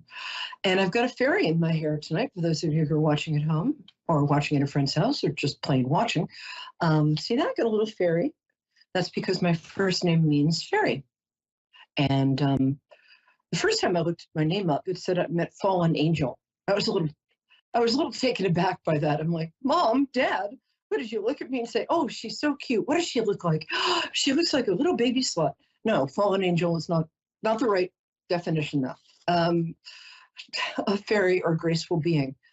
Fairy, if you've ever seen me trip over a dust moat as I'm trying to cross a room, you know that graceful isn't maybe the first word that springs to mind, but anyway, I'm babbling because it's fun. I'm going to draw the 3 cards I do for the psychic weather, which is a phrase I invented and everybody else is stealing, so what the hell. I've been doing this for 5 years and I'm very, very grateful to Moonstruck TV, A1R Radio, and my producers, Dave and Constance Solomon, and to all of you guys. It has been so fun so far, and it's only getting better, baby. Okay, we got Stephanie in Texas City, Texas. Hi, Stephanie. Give me 3 minutes. I just want to do the psychic weather, the tarot weather for the week. While you're waiting, Stephanie, what I'm going to ask you to do is breathe in deeply. And as you breathe out, I'm going to ask you to do this 3 times. Breathe out like this, like you're blowing out a birthday candle. You might sound like a whoopee cushion, but don't worry about that. That's to get you into a very relaxed state, which makes it easier for me to jump in and rummage around in the sock drawer of your psyche. Okay, darling, I'll be right back. I'm just going to do the psychic weather for the week. This is the tarot weather for the week. And I'm going to be drawing 3 cards. Excuse me, 1 second. This is water. Joke. And for all of you watching me for a long time and know that I usually keep my tarot cards in a big battered cardboard box, I just got something new. Woohoo! Kate Spade tote bag. Okay, so I'm going to draw 3 cards. This will be the beginning, starting today for the week coming up. Going to be the beginning, middle, and end of the week. So what's the first card? Oh, and the first card is the 2 of Wands. This can often mean that you're sort of in the beginning of something. This might be at that stage where you're dating somebody and you're sort of dreaming of each other, but you haven't made any kind of commitment yet. So boys, get on that, or girls, or other. If you're a gender fluid or whatever gender you identify as, we're very LGBTQ friendly at this show, in this show, on this show, whatever. So the beginning of the week is going to see you might have started a project or a relationship, which is in that stage of like, where's this going? And what I suggest is just go where your intuition takes you. Go in the direction of pleasure, whatever lights you up, whatever, even if it sounds crazy as you're thinking of it, just go ahead and do, not too crazy. Don't wear a giant chicken suit and dance around doing the polka, unless, but enough about my personal life. But I would really follow your intuition in this week, especially with the new moon in Aquarius on the 24th. Aquarius is about innovation, about thinking outside any box, thinking so far out of the box you can't even see the box, And so it's a really good time. You're working towards something. I strongly believe it's going to work out. I just love doing that. Oh boy. Okay. Next one is, this is somebody over, for me, a lot of readers read this differently, but over the 15 years, 20 years, I started when I was 10. Over the years I've been doing this, what I found out is this card means two things. First of all, it's overcoming a fear of success to be successful. It also means strategic planning. So there's something this week where if you think ahead, you're going to succeed. What this guy is doing, if you can see the card, whoops, there. If you can see the card, what he's doing is he snuck into the enemy camp. Apparently there was going to be a big battle the next day, but he snuck into the enemy camp the night before and he's stolen all their swords. So no bloodshed tomorrow, and P.S. got a lot of nice new swords. So it's about if you plan ahead for some sort of maybe stressful or an important situation that's coming up for you, think strategically, know you can win, and P.S. a lot of nice new swords. Okay. Third one is, and Stephanie, thank you for waiting. Oh, that's kind of cool. I almost put it back, but I don't put cards back because I have integrity. Of course, if I have integrity, it probably belonged to somebody else to begin with. Joke.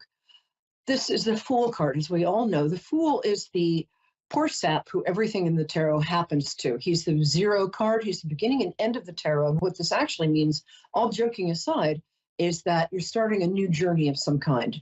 You're taking a step up in frequency. You're taking a step up in your life. And sometime toward the end of this week, which is 6 or 7 days from today, you are going to be starting something that's going to be wonderful. What we strongly, I don't know why I'm talking about myself in the plural, what I strongly advise, maybe because I'm royalty. I actually am related to Marie Antoinette. I'm her sixth cousin, 12 times removed. It's true.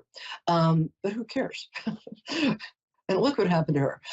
So what this card says is that you're going to be beginning something. You might be embarking on a new relationship, taking a new job, but have some faith.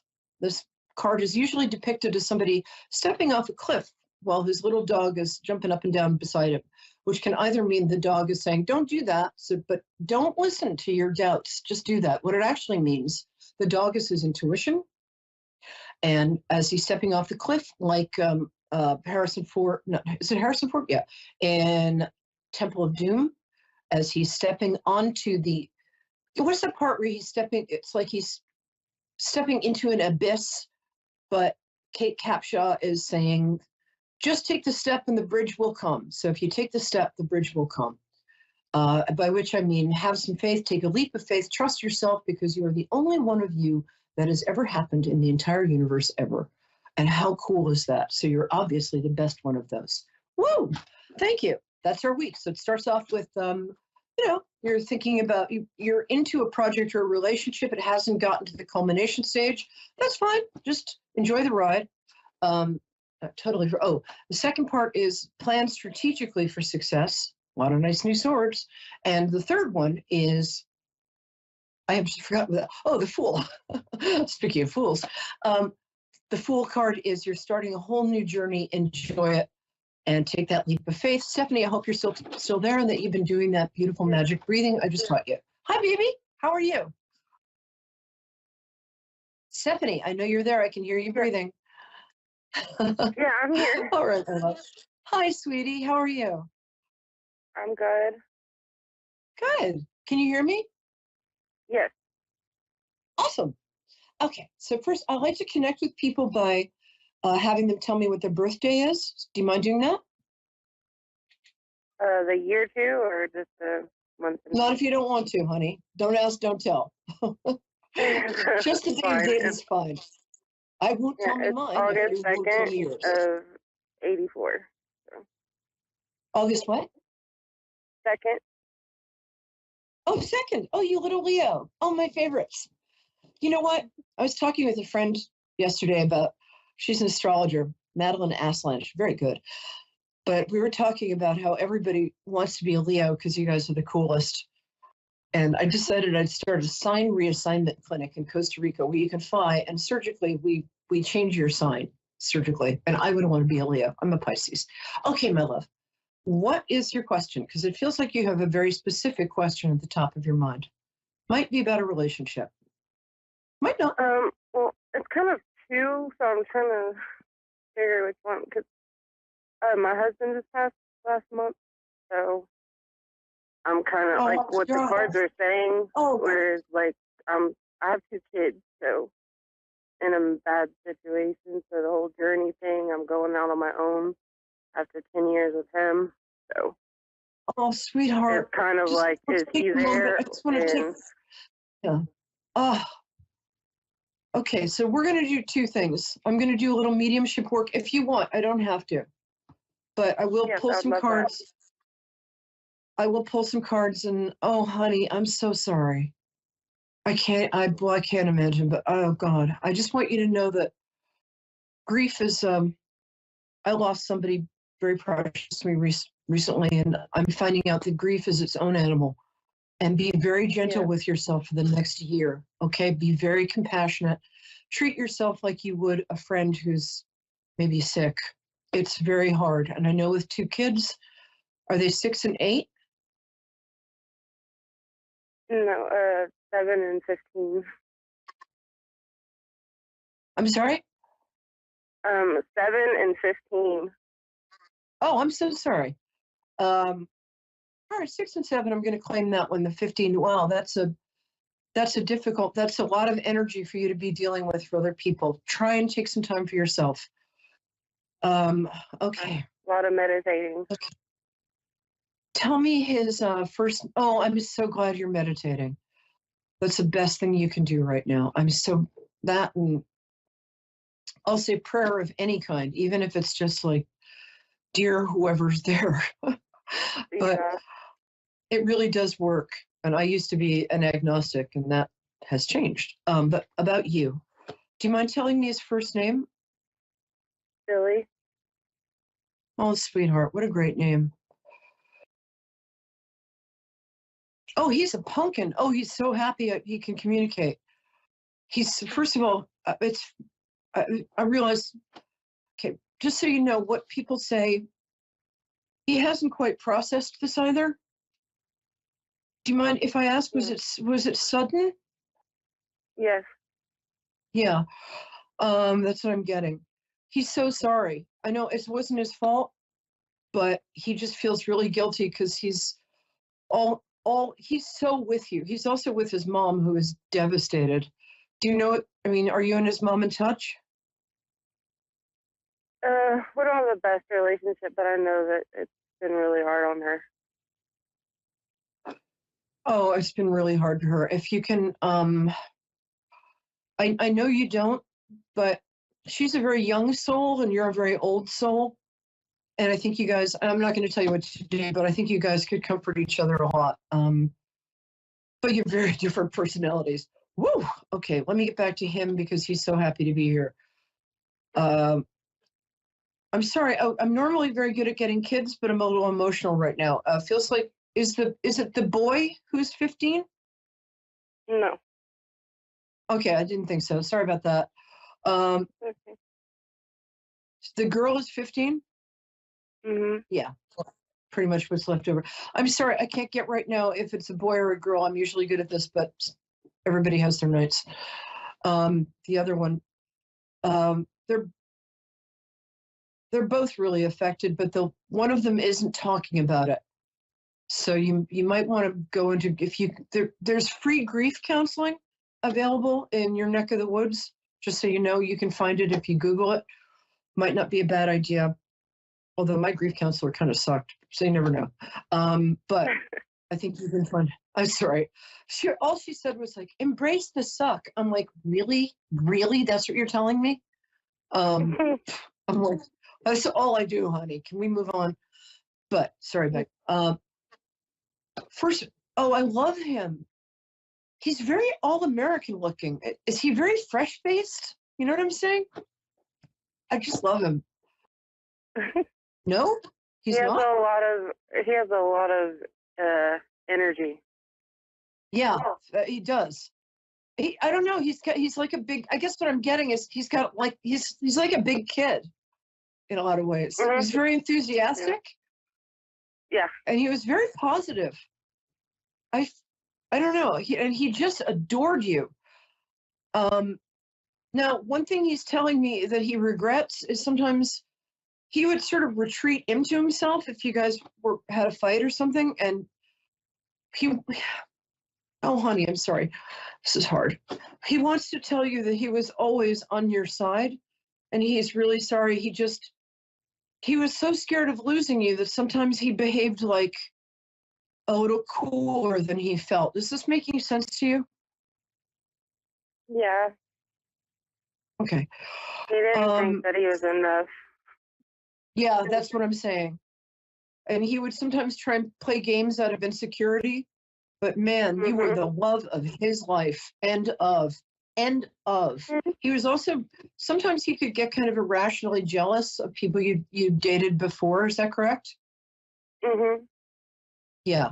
He's really sorry about that because also he says that, sorry, give me a second. He says you're the best mom ever, and he didn't tell you often enough how proud he is of you. God damn it, I don't want to cry. Excuse my language, sorry. I'm crying right now. What's the younger one's first name? Our son is Jackson. You have two sons? No. I was kidding, the younger one is a girl. So that's why I was asking. What's the 7-year-old's name? 8-year-old, whatever. Jackson. Yeah, he's Jackson. Oh, okay. So I'm sorry, right. Excuse me, I'm sorry. Jackson is taking this hard. He doesn't even know he's taking it hard, but he's taking it hard. He's a very sensitive, you have some great kids there. He's a very sensitive little boy, but he's also like a little man. You know how you see those little boys and they're like little men and it's just the cutest thing ever? Is that accurate? Yeah. He's trying not to cry and he's trying not to, he wants to take care of you, which is just killing me because it's so cute. What a good, and your girl is amazing. Wow, she's really pretty too. She looks like you. I can't see, but I can see with the eye on my heart. What? Yeah. Everyone says she's my twin. Yeah, she is your twin. Oh, I love that. You're both so pretty. You both have especially beautiful eyes. Okay, I'm going very quickly. Yeah. Right? You're welcome. But I can say, oh God, they're amazing color. You have amazing color eyes. I can't tell if they're hazel or blue. By hazel, I mean that sort of, are they green or blue, your eyes? Now my guides are saying brown, but guys, will you stop messing with me? Sorry. What color are your eyes? Well, mine are kind of gray. They change colors to blue and green and gray. Yeah, they're blue, gray, and green. Yeah, I have that too. You've got ocean eyes. Love that. Okay, you're going to be okay. That's the first thing I want to tell you. And what I want you to tell yourself is not only are you going to be okay, you're going to thrive. I know it's really hard. Not only that, right now, 5 of diamonds, you're worried about stuff financially. There's much more available to you than you know. Also, but the Hanged Man card says you are going to take this challenge in stride. You are so much stronger than you know right now and than you can feel right now. But the thing is, here's the card I got that just makes me happy. What the heck did I just do with it? Oh, great. I just dropped it. It's the Chariot card. Just trust me on this. The Chariot card. Oh, there it is. Chariot card is the card of winning in a difficult situation. You're going to have to be mother and father, which is what the two sphinxes pulling this chariot are. You're also either going to start your own side business or start your own business. You've never really thought of yourself as a terrific businesswoman. I am here to tell you, girl, you are. The thing is that you're very sensitive to Jackson gets it from somewhere, baby. You can ask Billy for help too. They help us. They really do. My dad helped me like crazy after he passed, just because I asked. They can't volunteer. There's some sort of rule about that, but you can ask Billy to help you. And just take your ideas seriously. Just write them down for now. Have a little book in which you write down 10 ideas a day. And what I'm going to say is you're going to make it through this. Eventually, you're going to remarry, but I can't even think about that now, but you are going to find a terrific man that's going to come towards you. Not right yet. I know you're in grief. Be gentle with yourself. Your kids love you. Billy loves you. And there's a pet name that he has for you it's not Pumpkin. I'm sorry, I'm not sure what it is, but oh God, is it cute? No, it's not puppy. I give up. What's the pet name he has? What? Pookie. Oh, thank you. That's a pumpkin. I knew Oh it began with a P. I'm sorry. I could have known that. Yeah. Well, I'm good at this is my job, baby, and I'm good at my job. And you know what? I'm just sending you so much love. And I do free readings for people who've lost a spouse or a child. You can contact me at Perry Lyons. I mean, I do them for people on my show who've done that.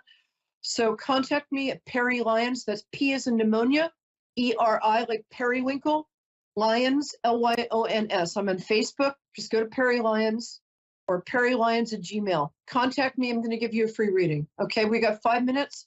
I'm going to go to my next guest, but I'm sending you love and support, and you're going to be okay. Just know that. Please know that. God's got your back, baby. Mwah. Just a huge hug, and you're so great. Thank you. Thank you. I get the most amazing people calling in this show. Is the nice person who was on the line before still there, baby? You still there, Pumpkin? Yes. Oh, great. Hi, Katie. Thank you for being here. Hi. All right, we're going to talk really fast because I'm a New Yorker and we don't have that much time. And you're a very deep girl, aren't you? When's your birthday? What was that?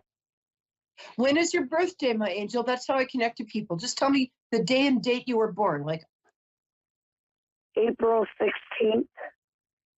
Oh, April 16th? Oh, wow. That's my best friend's birthday and my, one of my best friends and my ex-fiance's birthday. But I still love you. And that's the day the New Yorker article about me came out. So this is my favorite day in the world.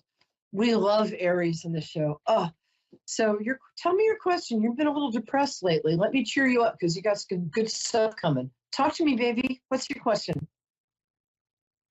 I don't know. There's a lot that's been going on. And yes, there is. I just don't really know which way to go.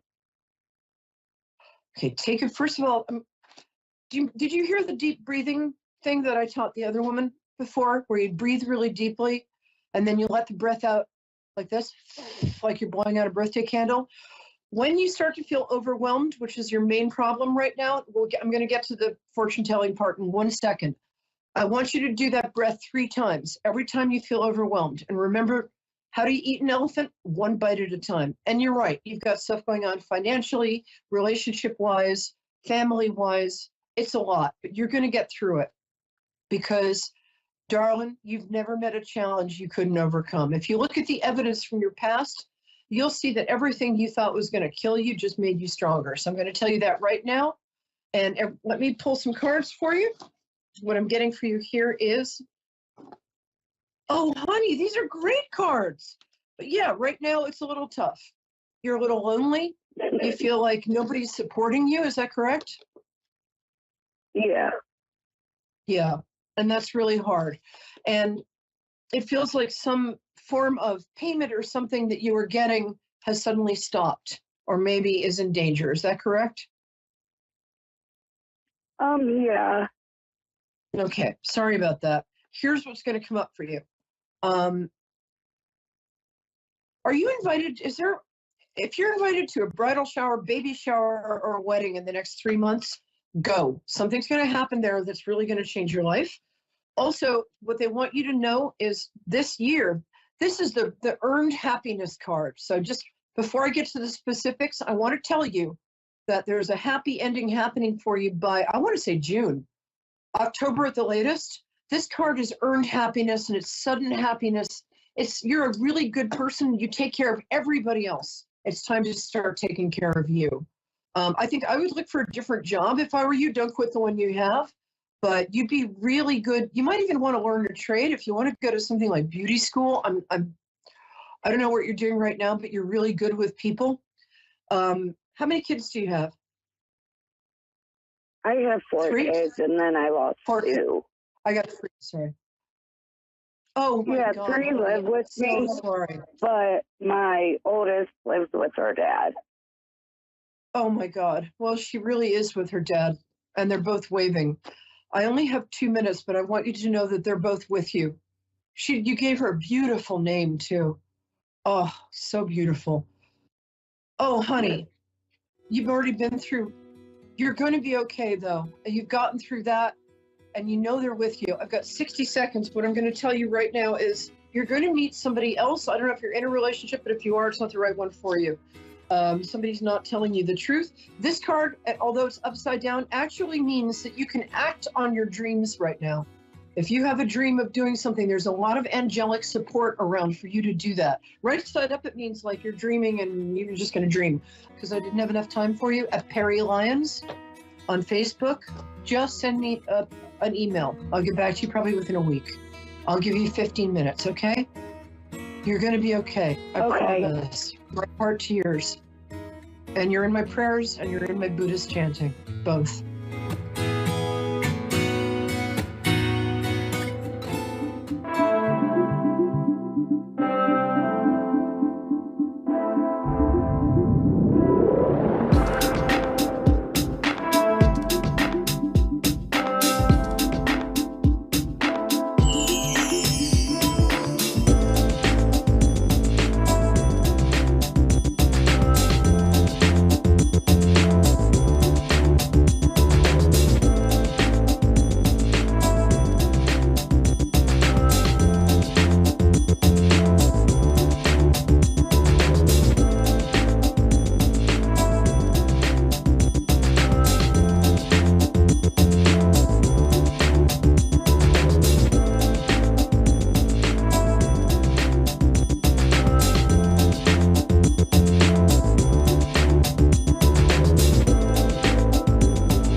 You're listening to A1R Psychic Radio, Earth's #1 psychic radio network, and watching Moonstruck TV. Enlighten.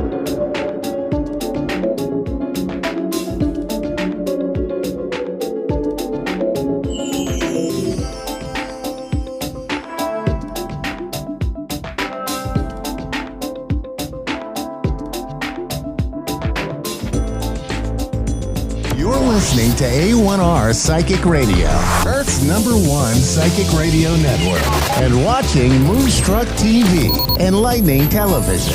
Welcome. Time for Soul to Soul with Medium Kelly Kristen.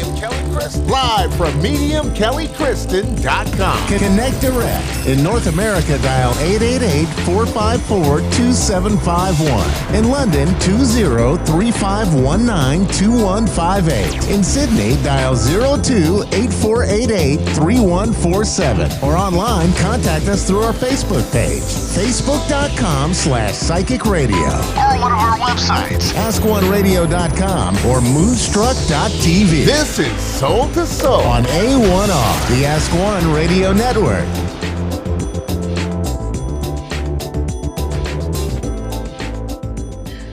Hi, everybody. Welcome to Soul to Soul. I am your host, Medium Kelly Kristen. It's so great to be here with you tonight on this Wednesday night, February 1st. How is it already February? I don't know, but welcome. It's great to be here with you. Before we get to a caller, I want to make some announcements before I forget. The first one is I'm actually have a development circle coming up, and that starts on Sunday, February 5th, and it is called Soul Speak Psychic Medium Development Circle, and you can actually find the information on my website at mediumkellykristen.com or Eventbrite. And you don't really need any experience. It's going to be a super small group, so only 10 people. So, our souls can kind of get to know each other. It's going to be 4 weeks long. So I hope you can join me. The next thing I want to tell you about is an event that I do each month in February, each month. The next one is February 19th. It's called Soul Journey Sunday. And if 2 of my former guests are in that group with me, so Reverend Stacy Christopher and Maurice Sinclair, if you remember them, they are in this group with me as well. And so you can find tickets on my website or Eventbrite, and you just buy a ticket and you are guaranteed 2 readings from 2 different psychic mediums. And you never know who you're going to get, but that's part of the fun. But it does sell out, so that's why I'm telling you now. So February 19th, it's on a Sunday. It starts at 4:30 PST. All right, one more thing.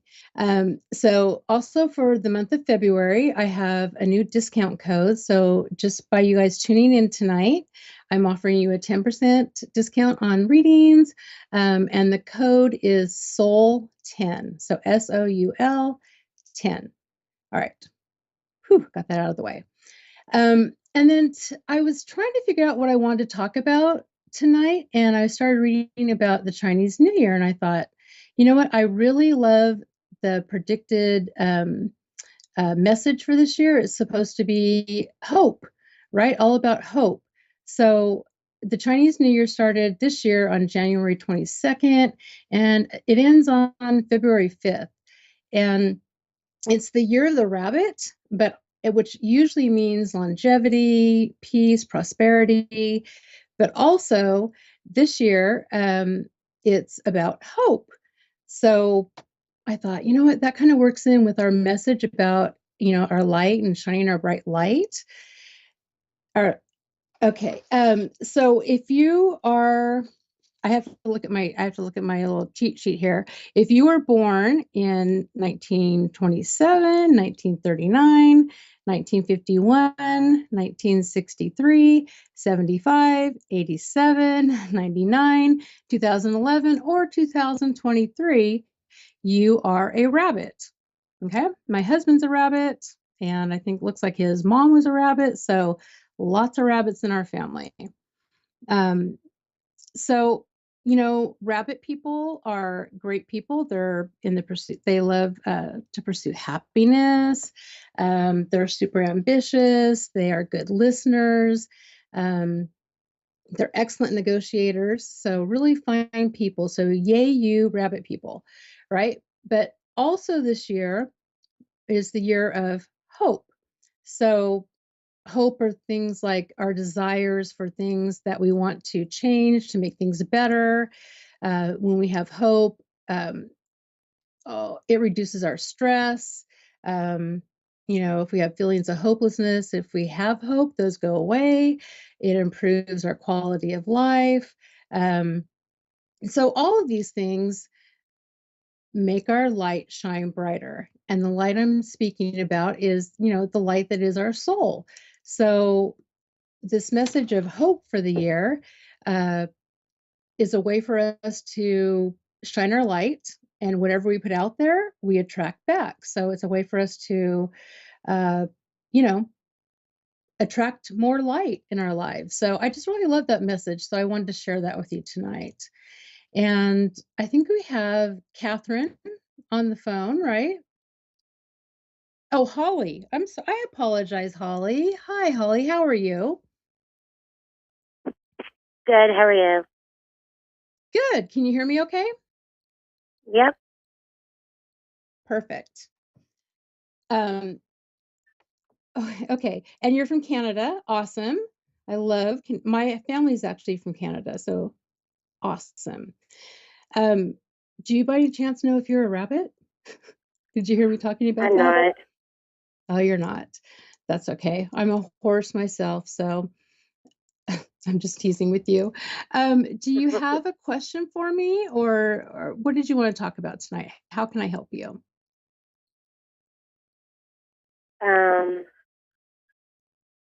About my children. I'm sorry, did you say calendar? Children. Children? Yes. Okay. All right. So what do you want to talk about with your children? I just wanted to see when they would be coming home. Oh, okay. Let me feel into that for you.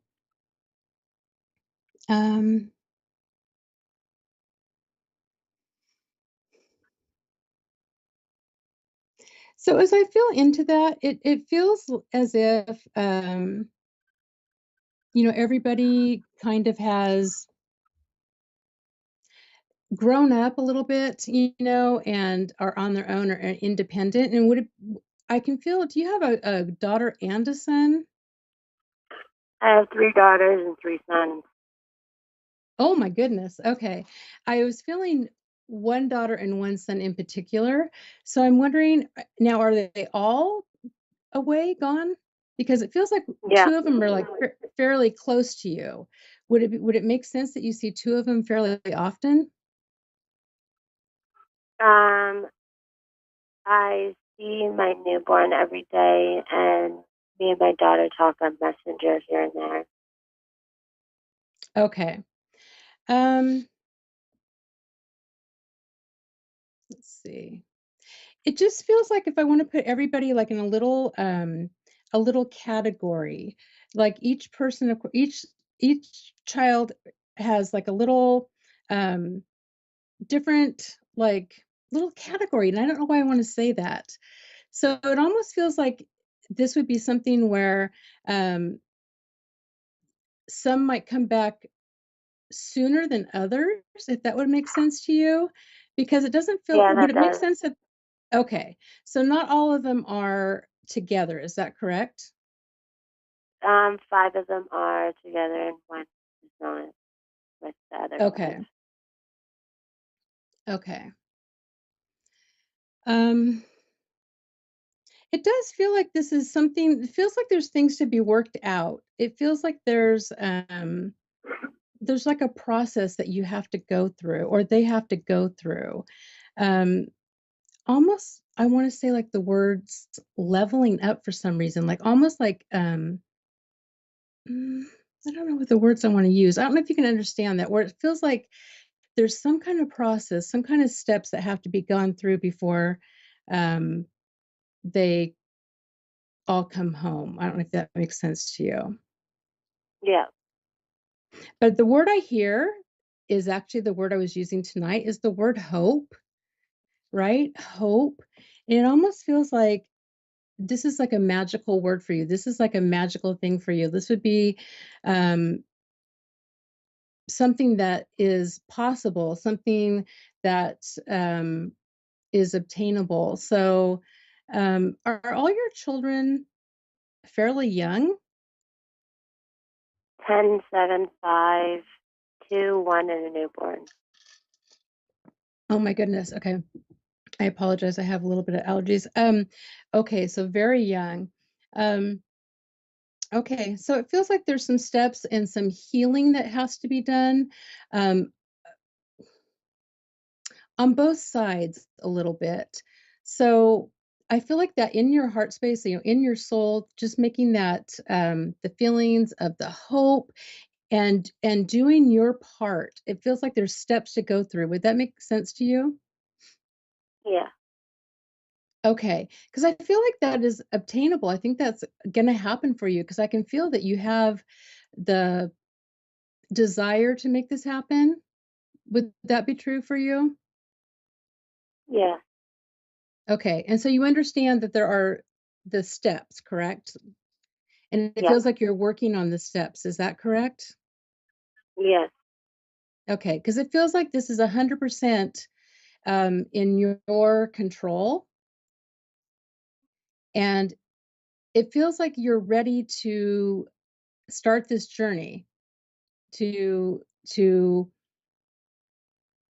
make the changes, to take those steps to get your children back. It does feel really good. Now, I just want to say, I also would like you to hold on to that hope, because I do feel like it's going to seem like a long time to you because just of the process, but don't lose hope, because I do see the possibility of the reunion at the end. Like, Did you understand? within this year, or? Okay, and we're almost out of time, but it feels more toward the end of the year. It feels like a process. It feels like there's going to be benchmarks for you to meet before this happens. But don't lose hope, okay? Because this really feels like this is something that you can obtain if you follow through with the steps. And I wish you the best of luck. And I think that, we're going to hope for this being the year of hope, right? Yeah. Okay. And I hope that gives you some peace and comfort, and I wish you the best. And thank you so much for calling in tonight. Thank you. Holly. Okay, thank you. I'm going to leave you with that. And I want to thank everybody else for tuning in tonight. And I look forward to seeing you next week. Work on shining your light brighter, bigger and brighter for next week, for this whole year. We're going to make this a year of hope. I will see you next week. Have a great week. Happy February. Thank you so much. Find me on mediumkellykristen.com. And thank you so much.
You're listening to A1R Psychic Radio, Earth's #1 psychic radio network, and watching Moonstruck TV, Enlightening Television.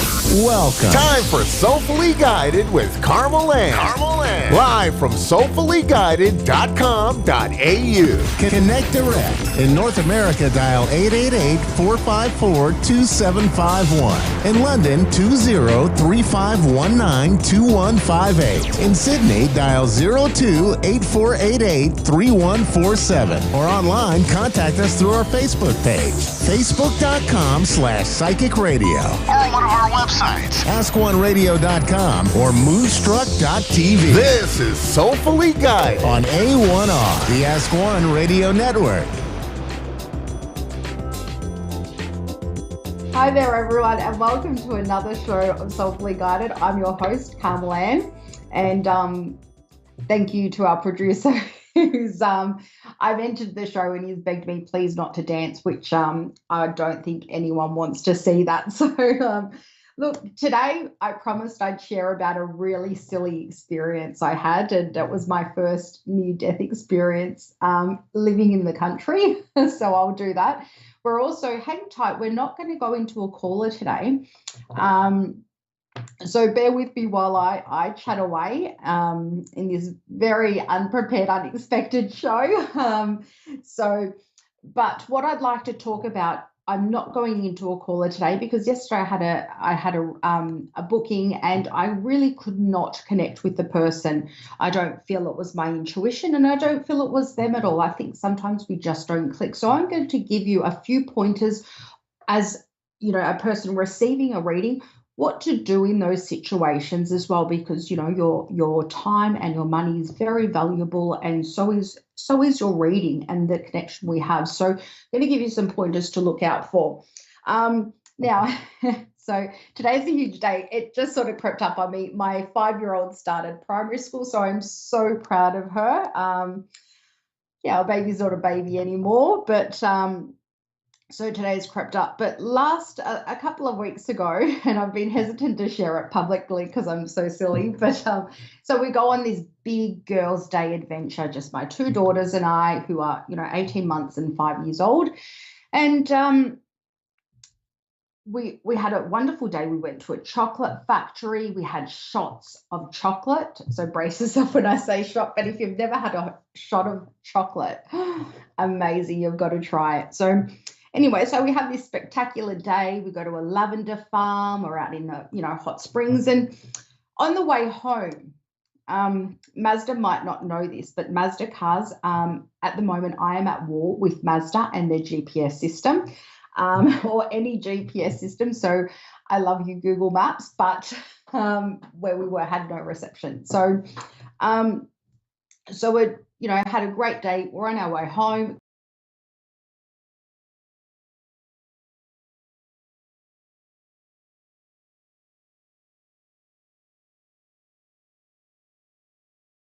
I thought was a shortcut to another road. Sorry if I'm freezing there. I'm not sure what's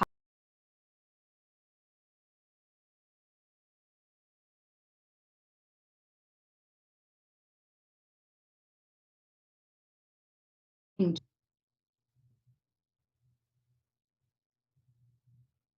I don't know. Yep. Okay. So anyway, so excellent. Sorry, we've got some buffering on the computer. I'm not on the internet. I'm not sure what's going on. So my daughter and I, my 2 daughters and I, were on our way home. Our GPS takes us down this back road, which ends up being not a connecting road to a track to a back road to another road.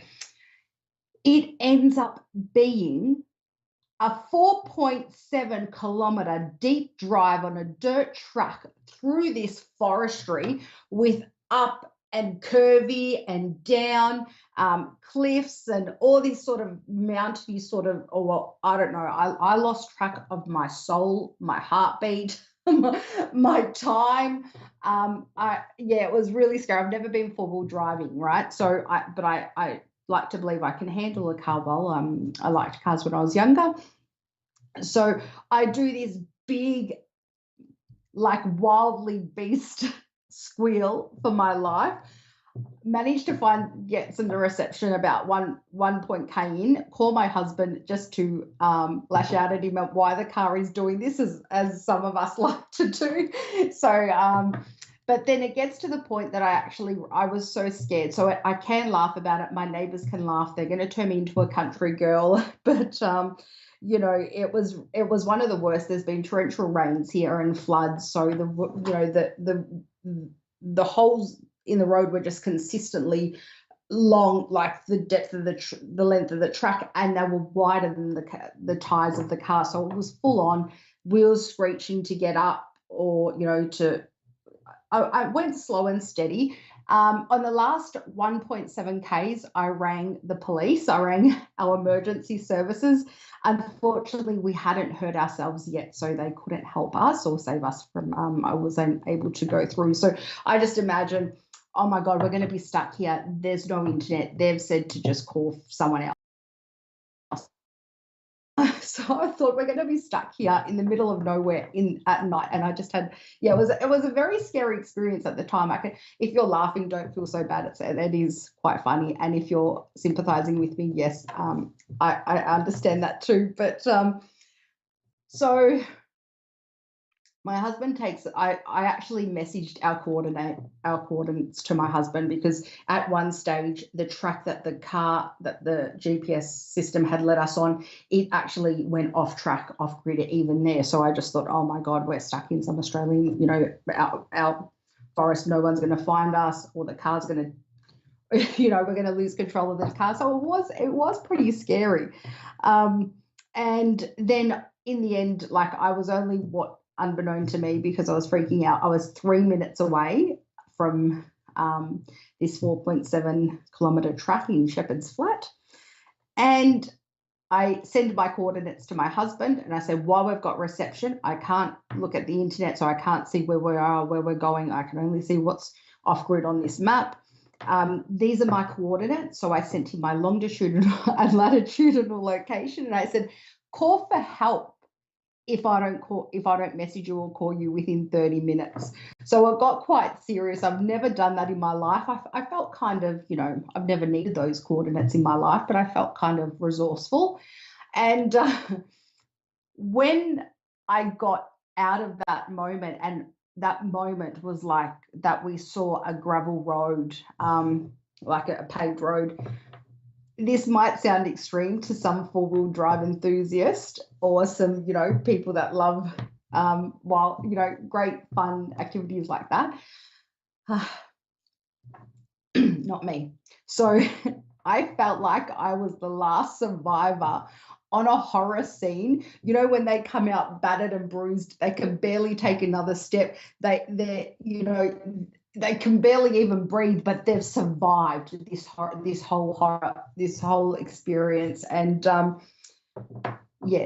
that's how I felt driving out of that forest onto, finally getting to the highway. So that is my story. And you're probably thinking, why didn't you just turn around? Well, because by the time I realized where we were, I didn't reverse it. It just happened. I just couldn't reverse. I couldn't do a U-turn. And so I used my intuition that yes, it said we were going to be okay and we were going to get out, but there was a moment that my body really shut down, and I thought, when I saw this I just thought, nah, it's going right up and around. But we made it, and we made it home safe. I had to talk myself, calm myself down, talking to myself for about half an hour while I was unpacking the car. But that's my near-death experience. So I am very clumsy like that. I should be used to situations like that. But that was my most fearful experience so far, living in the country, 6 months into living in the country. So sadly, I can't say I had some, amazing contact with a snake, or like a deadly snake, or some amazing wildlife in Australia. But that was my story, and I thought I'd share it and make a joke, have a bit of entertainment purposes, unless you're a bit worried like it's happened to you. So, that's my story anyway. So you can have a laugh at my expense. And it was a week after it happened, my husband told me that it was one of the worst the tracks to go down. But I also wanted to spend some time. So yesterday I did a reading, and I really couldn't connect with the person. So I want you to know, I don't feel my intuition is off. Sometimes there's just not a connection there. It's hard to connect, like a psychologist or a counselor, like any practitioner or a GP. Not every tarot reader or psychic or medium or any spiritual service, not everyone is going to be a good fit for everyone. So you don't have to feel bad if there is no connection, or the reading is feeling very off and it's not talking about the future. It is important to speak up and let them know, I'd say as early as possible. Ways to avoid booking readers with, if you're not feeling that vibe with them. Sometimes it just happens, like, the person I had that made the booking was a very good person. They were lovely and they were kind.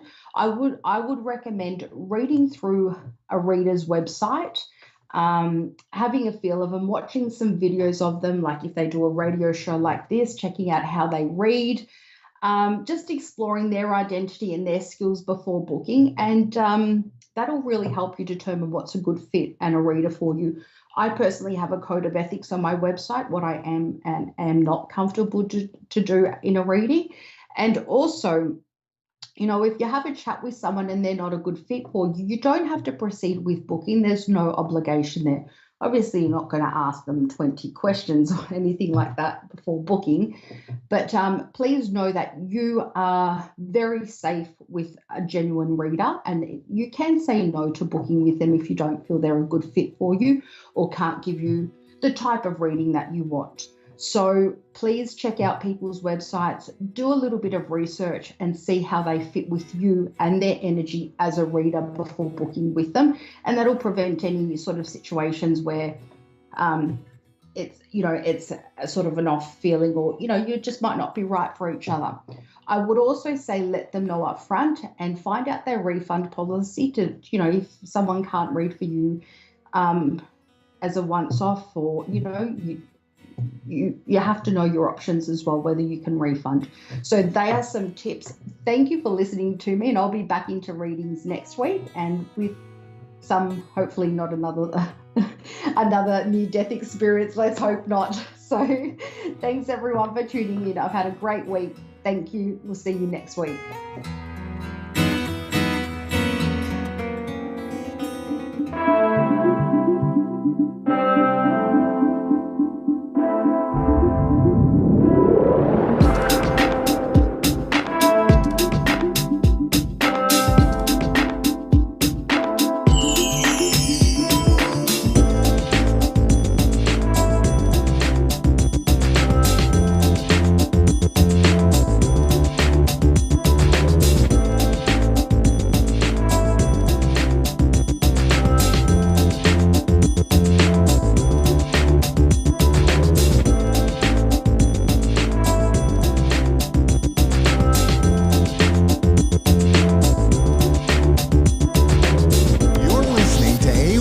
Psychic Radio, Earth's #1 psychic radio network, and watching Moonstruck TV, enlightening television.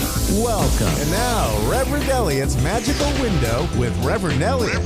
Live from magic-works.com. Connect direct. In North America, dial 888-454-2751. In London, 20-3519-2158. In Sydney, dial 02-8488-3147. Or online, contact us through our Facebook page, facebook.com/psychic radio. Or one of our websites, askoneradio.com or moonstruck.tv. This is Reverend Elliot's Magical Window on A1R, the Ask One Radio Network. Greetings, fellow seekers of truth, wisdom, and light. This is Reverend Elliot, your friendly neighborhood esoteric practitioner, coming to you live from the city of New York. In case that a little bit of dead air, you probably heard me anyway. I was sneezing.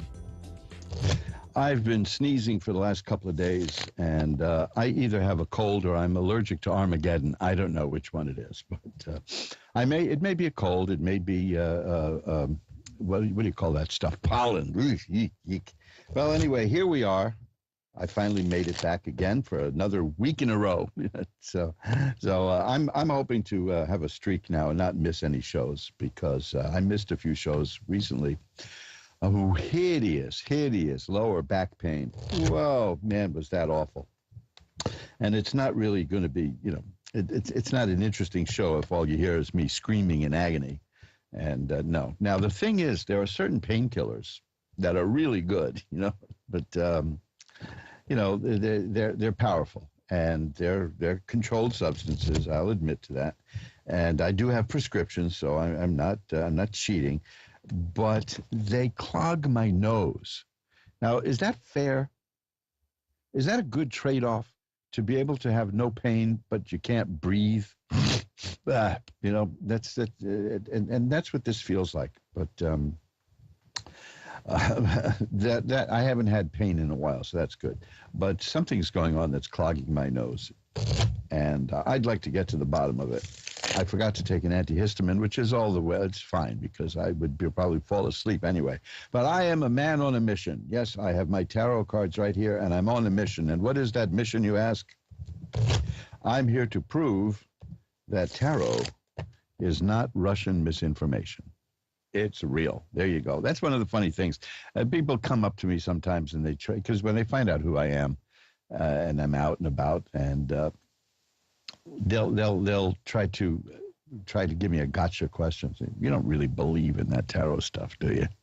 I say, no, I don't. They look at me in shock. No, I don't believe in it. Do you believe in electricity? I say, well, no, I know electricity is real. It works. Yeah, see, same thing with me. I know tarot is real, and I know tarot works. I don't believe in it. I know. This is the kind of thing where people say, well, I'll believe in that if you can prove it to me. Well, then you don't need to believe in it. Then you know. But you can't.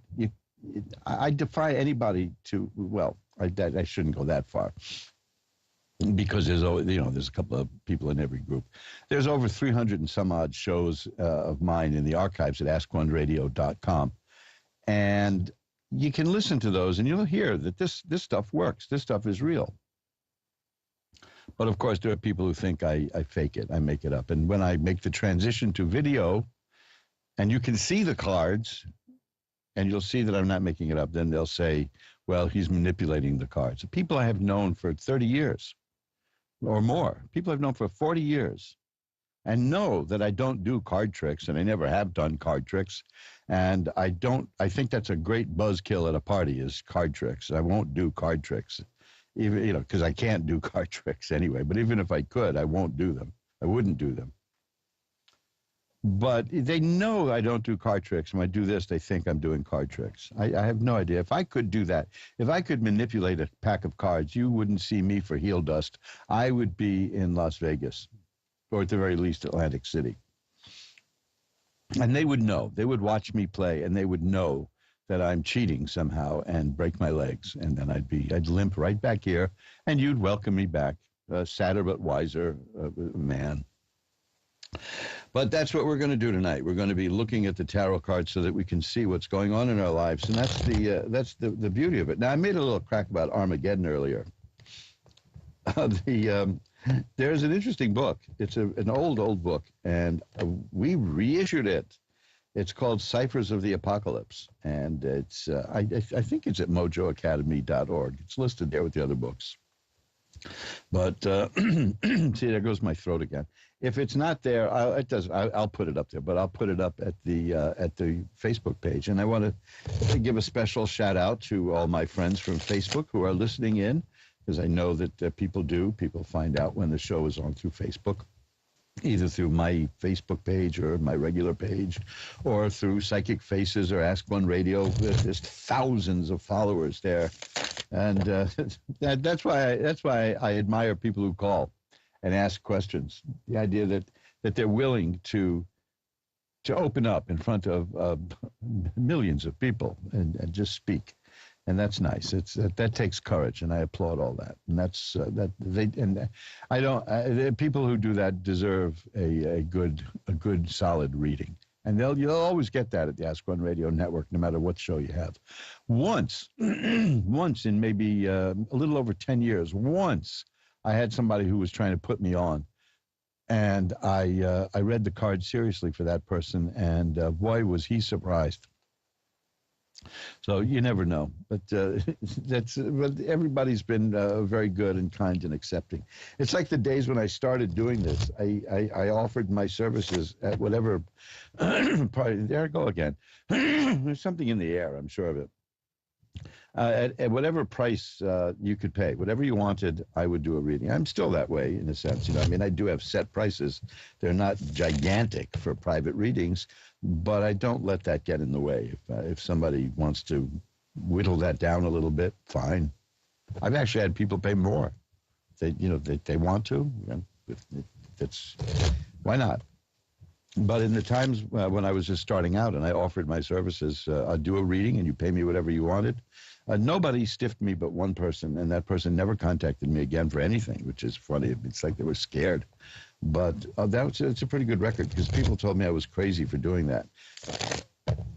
But to be able to do scores and scores of readings and only have one person stiff me, that was pretty nice. It restored my faith in humanity for a little while anyway. So that's, I don't have any, for once, I don't have much to babble about before the show. That's really peculiar, you know. Things are interesting here in New York. I mean, we're having very, very strange things going on with, busloads of people from Central and South America are arriving from the border. And they are arriving just a few blocks from where I am now. I'm right in the thick of it. I'm right in the thick of that. That's fascinating because, yeah, you know, New York advertised itself as a sanctuary city. I'm not going to go into the politics one way or the other about it because that's not what this is about. And you can get that anywhere. You can hear that kind of stuff anywhere you go.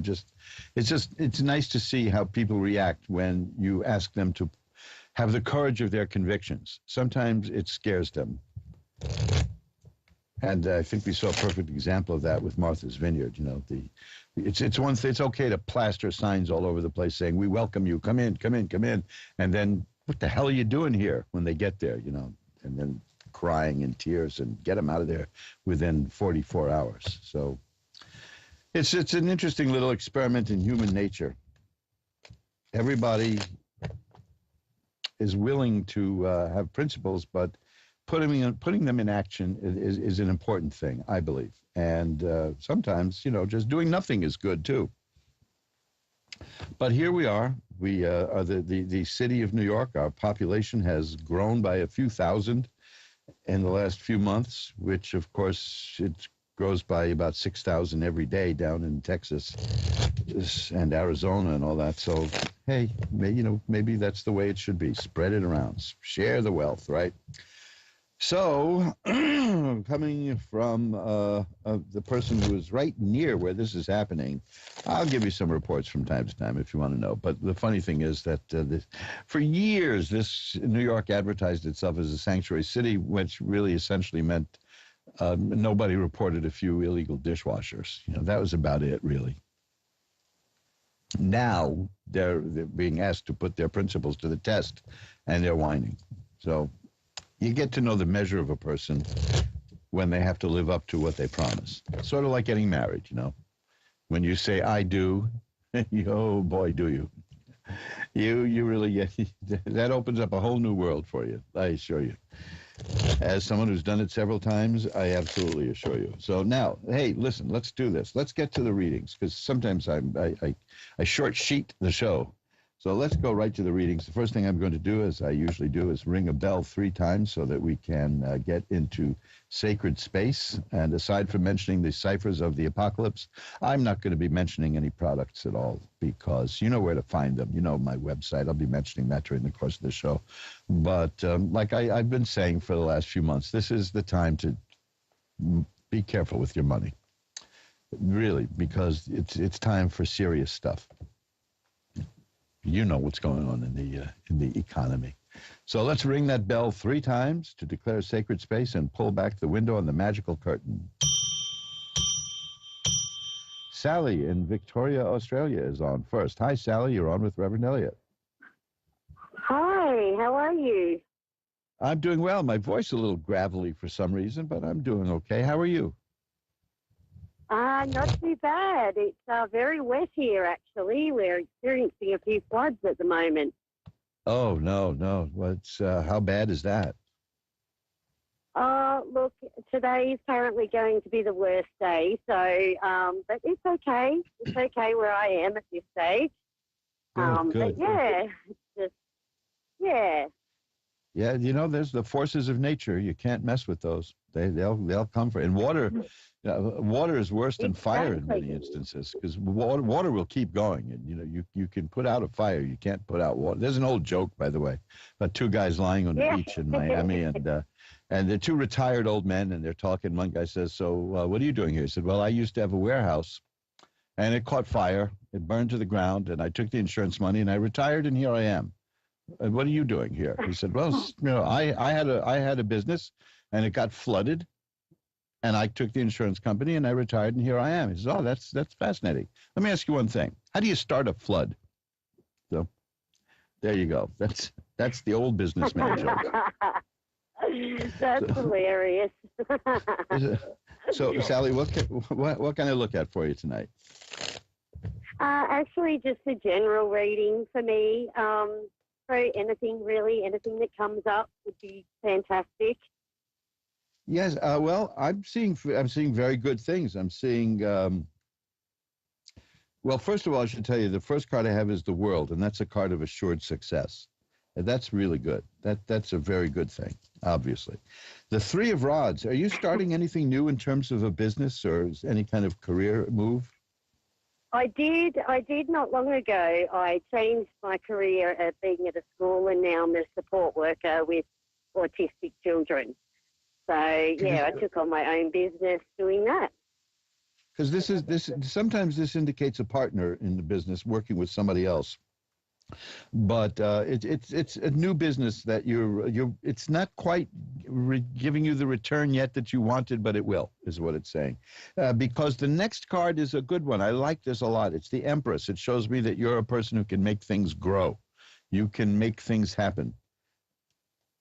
And you're good with money. That's the next card I have is the Two of Coins. That means you're good with money. That's a person who's juggling money to, work with. You know how to work with credit. You know how to make a little money last into bigger money and grow that. There's, again, I don't want to sound like a Borscht Belt comic here, but there's another old joke about how do you make a small fortune in the restaurant business? You start with a large fortune. So you see, but the person. The person who has the Two of Coins knows how to balance money and juggle money and get things done. And that's so between the Empress card, which is the woman who is very creative and has a fertile touch and can make things grow. And this is a practical card, the coins. That shows me that you got all the bases covered, and whatever you want to do, you're going to succeed at it. Oh, Floods that's notwithstanding. awesome. Thank you. So it looks good. Well, these are your cards, In fact, I have one last card here. It's the Ten of Cups. That's perfected happiness. That's joy and beauty and everything, family and health and growth. And it's all kinds of wonderful stuff. So I think you're going to be okay. I think you've got a good future ahead of you here. You're on a good path. Thank you. Thank you so much. Yes, I'm very blessed in my life, to be honest. So, yeah, very happy. Beautiful. Is there anything else you want to look at? No, that's about it. Thank you so much. My pleasure. Thank you for calling, and stay dry. Thank you. Bye-bye now. And let's shuffle up the cards. You're listening to Reverend Elliot's Magical Window. We get together every Wednesday at 11 Eastern, 10 Central, 9 Mountain, and 8 Pacific to look through the magical window of the tarot. And now we're going to one of my favorite places in the world, and I've never been there. But I might as well have been there because of all the bourbon I've had in my system. Shelley in Mayfield, Kentucky. I've got to get to Kentucky one day. How you doing, Shelley? I'm doing very well. How are you? I'm doing just fine, thanks. How's stuff in Kentucky today? Well, it's funny you said bourbon. I work for a bourbon company. Oh, beautiful. This is... I'm just your typical New Yorker. I've only been out of town a few times. And every time I went out of town, I met New Yorkers wherever I went. And Kentucky seems to be the place I want to go to. I knew a guy, it's a very years peaceful ago. place. Yeah, there was a comedian here in New York who was, I guess he's been in L.A. writing for television for years, a wonderfully funny guy named Barry Berry. What a great name for a comic. And he used to talk about Kentucky being the bluegrass state because he said, that's what I did all day when I was there. I bluegrass. And he was very relaxed. We did do that when we were kids. Yeah, right? We were all young once, weren't we? It makes a whistle noise. Yeah. Oh, that too. Yeah. So, I forgot about that. I haven't thought of taking a blade of grass and making a whistle. He had a different kind of grass. And making a whistle out of it. Yeah. So what can I look at for you in the cards? Oh, no, I wasn't thinking that. Oh, No. my, yeah. What can I look at in the cards for you?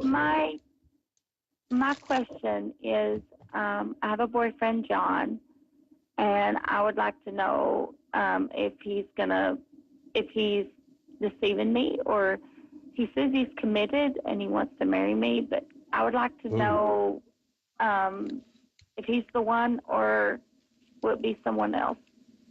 Well, first of all, the very first card I've got, I drew is the 10 of Cups, and that is about a happy family and a happy home.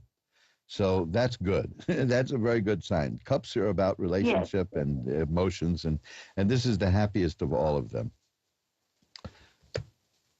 Has he had a bad experience in a relationship recently, or before you two got together? Which well, he's had several before us. Yeah, and you know something, that's kind of a silly question. Yeah, but they see, I just realized as I was asking you that's kind of a silly question, because if he hadn't, he wouldn't be with you. You know, if he didn't have a relationship bust up, he wouldn't be with you now, right? Right. But yeah, he has had some difficult ones. Okay, let me tell you why I ask you that. This is just a little temporary thing. This is just a blip, because the final card I have here is the Sun, which is health and happiness and growth and all the good stuff. In the middle, I have the 5 of Cups, which is a partial loss, and the 9 of Swords, which is sadness. I think, and you may be sensing this, or you wouldn't be asking me a question about him, right? He's still a little upset inside about a previous relationship. Yeah. Is what I'm seeing. But I'm also seeing that you're going to overcome that. I hope so. He kept going by his ex-girlfriend's house while we were together 3 different times, for her apartment 3 different times. When we were we've been going together about a year, and he went past her house like 3 times when we were going together, and and also just recently he told me he goes by to check on her. But this is what I'm seeing, that this is why I asked you that question, because I'm seeing that the 5 of Cups is an interesting card for this, and this is why there's hope here. The person is looking at 3 spilled cups and is preoccupied with that. That's the loss. But there are 2 other cups behind him which are fine. And at some point, the person on that card is going to turn around and see that and will stop being upset about the other thing. See, this is not what I'm not getting. I'm not getting an indication that you're being lied to. I'm not getting any indication that you're being deceived. All I'm seeing here is that there's a great potential for a fabulous relationship here, but he's still a little hung up on one of the previous relationships. And it's just something in the back of his mind that he just has to get over that. But again, what I'm seeing is I have the World, which is that card I had earlier of assured success for somebody else. You're going to get him over that. It'll happen. The Sun is here. That's a card of growth and health and healing. The Queen of Cups, that's a very good sign. You're going to move him into the direction you want him to go in. And he wants that. I don't think that he's cheating on you at all. I don't see anything like that. I just see. Yeah, he says he loves me. And I see no reason to doubt that. What I'm just seeing is that, I don't know. I'm trying to figure out a clean way to say this, but Lenny Bruce. I'm thinking of a clean way of quoting Lenny Bruce. That in itself is ridiculous, but. I guess this is comedy night on Reverend Elliot's Magical Window. But there'll be 2 singers and then you, right? That's what I keep hearing in the back of my mind. Lenny Bruce said, I don't care who you are. I don't care who you are. You could be the Pope, he said. Every guy has that one woman who really broke him apart, And that's a woman that's hard to get over for a lot of guys. And this is, I mean, I'll give you an example. I knew a guy who had one of the worst marriages I ever saw in my life. And when they finally got divorced, I mean, it was so bad. I was at the wedding, and after they were married, I said to him, "Congratulations on your first marriage." Okay, that was, he wasn't happy about that, but years later he understood. Now, this was a hideous thing. And he eventually was married to somebody else, and he had a family, and they lived happily ever after, etc. But he used to now and then say to me, I still think of those kids I could have had with that other woman, those cute little redheaded, freckled kids, So, it never left him. Now, that's an obsession, and in many ways, that's a cop-out. A lot of guys will do that. They'll stay hung up on a woman from the past to avoid dealing with what's going on now.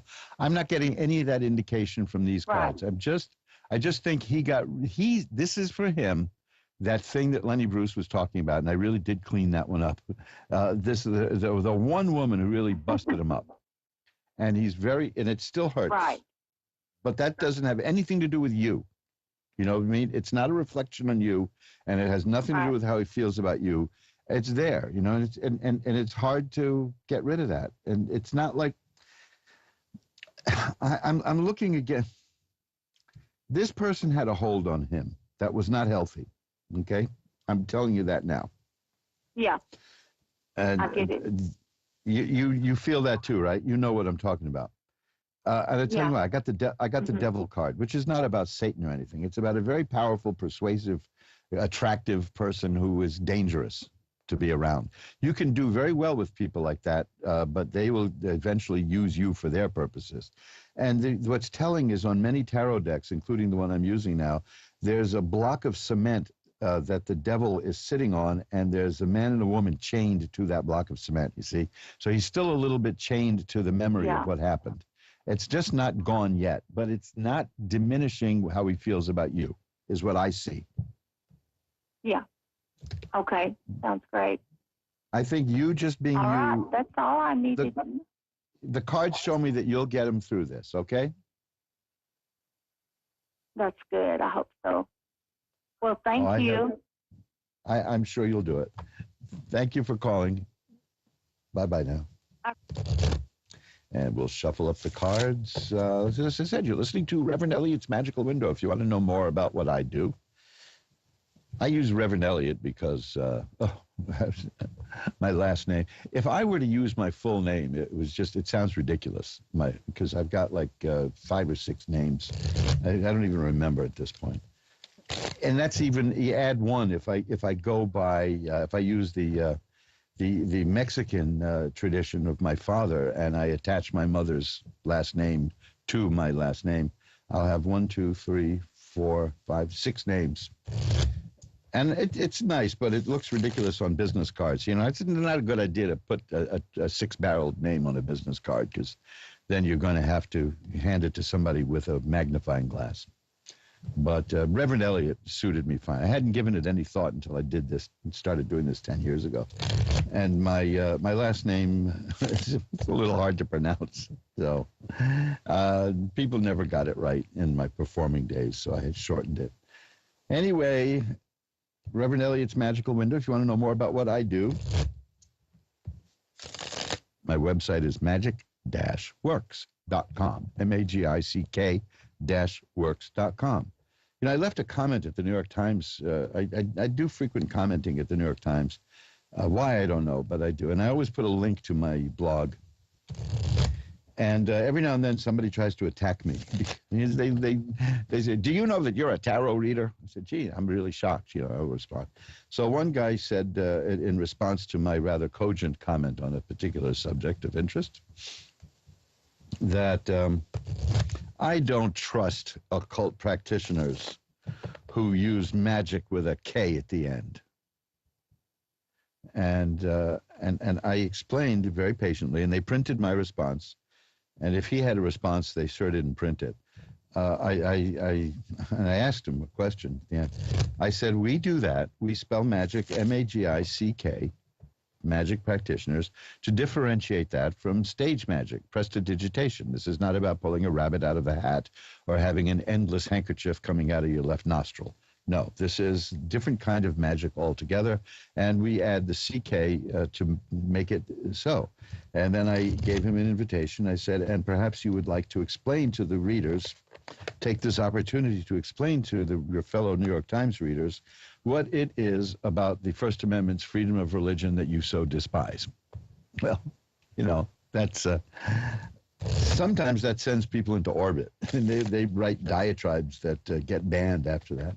But you know, that's the way it goes. So that's my website is magic with a K, magick-works.com, and there's like 100 and something pages there.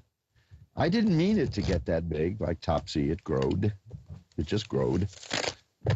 All of you Uncle Tom aficionados will know what I'm talking about. There aren't many of us left. And by the way, Uncle Tom in Uncle Tom's Cabin is nothing like what we refer to as an Uncle Tom in life. That was done when the Uncle Tom's Cabin was. I don't know why I'm veering off into this now, but it's just one of those little popular culture things that irks me. Uncle Tom would took the most severe beatings from Simon Legree because he would not rat out anyone else. He wouldn't talk to, he wouldn't be used. He was an upright man. And yet, for some reason, he became a, well, you know what people mean when they refer to someone as an Uncle Tom.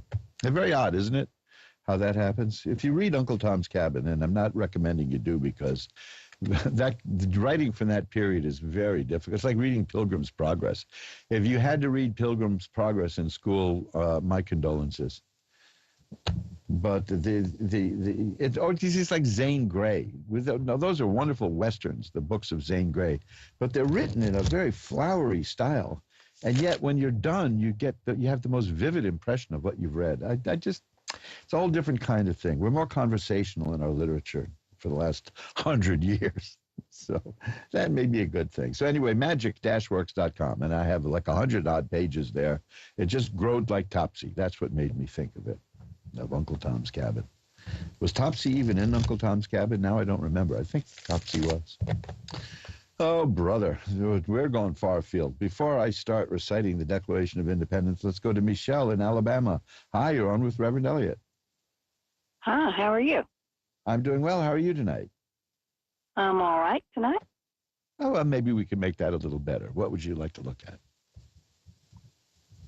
Just about me and my grandchildren. Okay, let's see. Is there some trouble going on in the family? Yes. Okay, because I've got a card here that's not a nice card. It's the Five of Swords, and that generally means somebody's making trouble for you.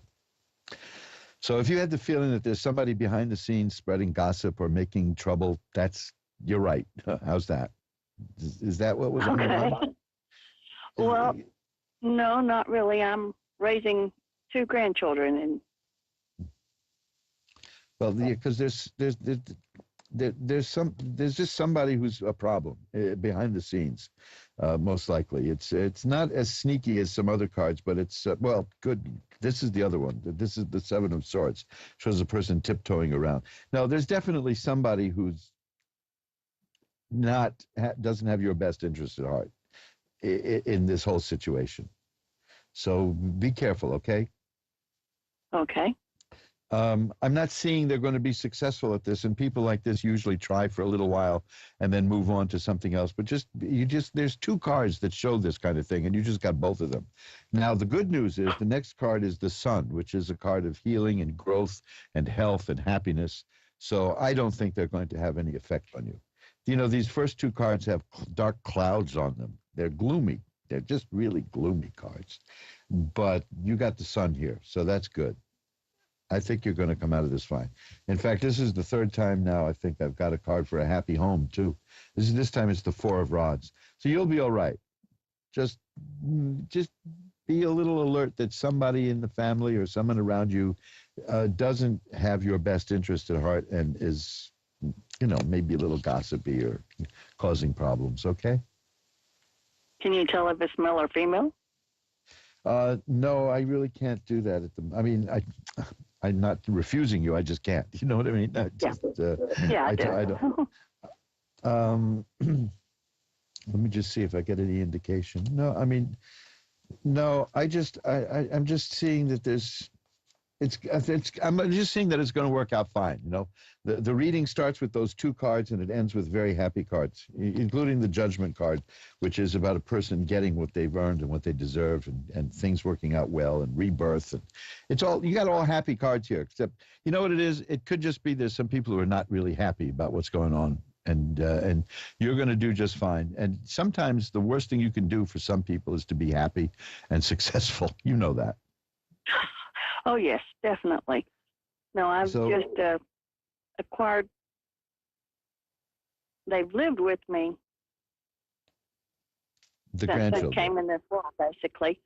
But their dad's kind of out of the picture for a while. Okay. And you don't need to go into any details you don't wish to. I'm just saying I'm seeing very good cards, except that Good. there's some people who are not happy about this, but you'll be fine. You know what I mean? Look, you can't please everybody. How's that? well, I've never been one to do that. Excellent, just excellent. So keep it up because you're on a very good path here, and it's going to work out well for you. Okay. All right. And one of the grandchildren has ADHD, and I'm taking him to get different kinds of help. Do you see something good for him? Is it going to get better? Yeah, I'll tell you why. Because I have the Seven of Rods here, and that's a card that relates to you, because it's a person who knows how to deal with problems and sweep away all obstacles. So that's good. Okay. You're going to take care. You're going to really take care of these children, according to this. The Seven of Rods shows a person who's doing a difficult job and is in a higher ground and is in a position to sweep away everybody with their stick. In the card. Okay. With the rod. So yeah, you're a problem solver. You know, so you'll get there, and so you're gonna. It's fine. In fact, the Ace of Cups is here, and that's a card of great happiness and joy. I just have a heavy load on my shoulders right now, and yes, you do. Yes, you sure do. And make sure and the one thing that I can tell you from this. No, the cards are good here. The cards are also saying be as careful as you can with money, okay? Yes. And these days, Well, you don't have to tell that to people, really, don't you know? But it's here. It's the Four of Coins, and that is about a person who's very wise with the money and may seem tight-fisted, but knows how to stretch that dollar. Okay. Here's the one last card: is the Six of Rods. It's a card of great success and triumph. You're going to do fine. Okay, great. Thanks for calling. That sounds awesome. I appreciate it. Thank you. Bye-bye now. And that's a good reading. You know, you can't. There's so rarely negativity in these readings that when it shows up and it's so obvious like this, it's just. What I like about it is that the cards were also going out of their way to say that this is not going to be a problem for you. Sometimes we run into people who are very negative about our lives, and that's their problem. That's not your problem. That's their problem. And we've all been there. Jill in Aurora, Illinois is next. Hi, you're on with Reverend Elliot. Hello. Hi, how are you tonight, Jill? Fine, how are you? Doing well, doing well. Glad to be on. What can I look at for you? Can I see if there's any messages from husband? It's somebody who passed recently? Correct. Okay, let's see. Well, I have one of the cards that I look for when doing this is here. It's the Hermit card, which shows a person with sending a message because they're holding a light and leading the way. And then, as seems to be always the case with these things, I got a lot of positive, happy cards here. Now, if there's anyone you have in mind in particular, which you don't have to give us any more information than you want to, I've got the Ten of Cups, which is happiness, and the Fool, which is a person who's the beloved of God, which is great. The High Priestess is here. That's another card I look for to verify an afterlife reading, which is a person who can see behind the veil. The person you're looking at is found peace and happiness where the soul is now. That's the message I'm getting. And it's amazing how often I get that message. Yeah, there better be a peace. Well, it was a rough time, wasn't it? Yeah. Well, it isn't anymore, and that's the message from this person: is that there's a hint of being with other family members, ancestors, things like that. You know, so the spirit. I mean, I have cards of trouble. I have cards of really big trouble here, before, but afterwards. Is the spirit is at rest and the spirit is growing and the spirit is learning. And that's the message to you. Okay? Is there anything else you want to look at? I just what know there's going to be with the position that I'm in right now. I didn't quite catch all that. It was breaking up. I was just wondering about my position that I'm at right now. Where am I going to be in 10 years? Am I going to be in the same job, or am I going to be somewhere else?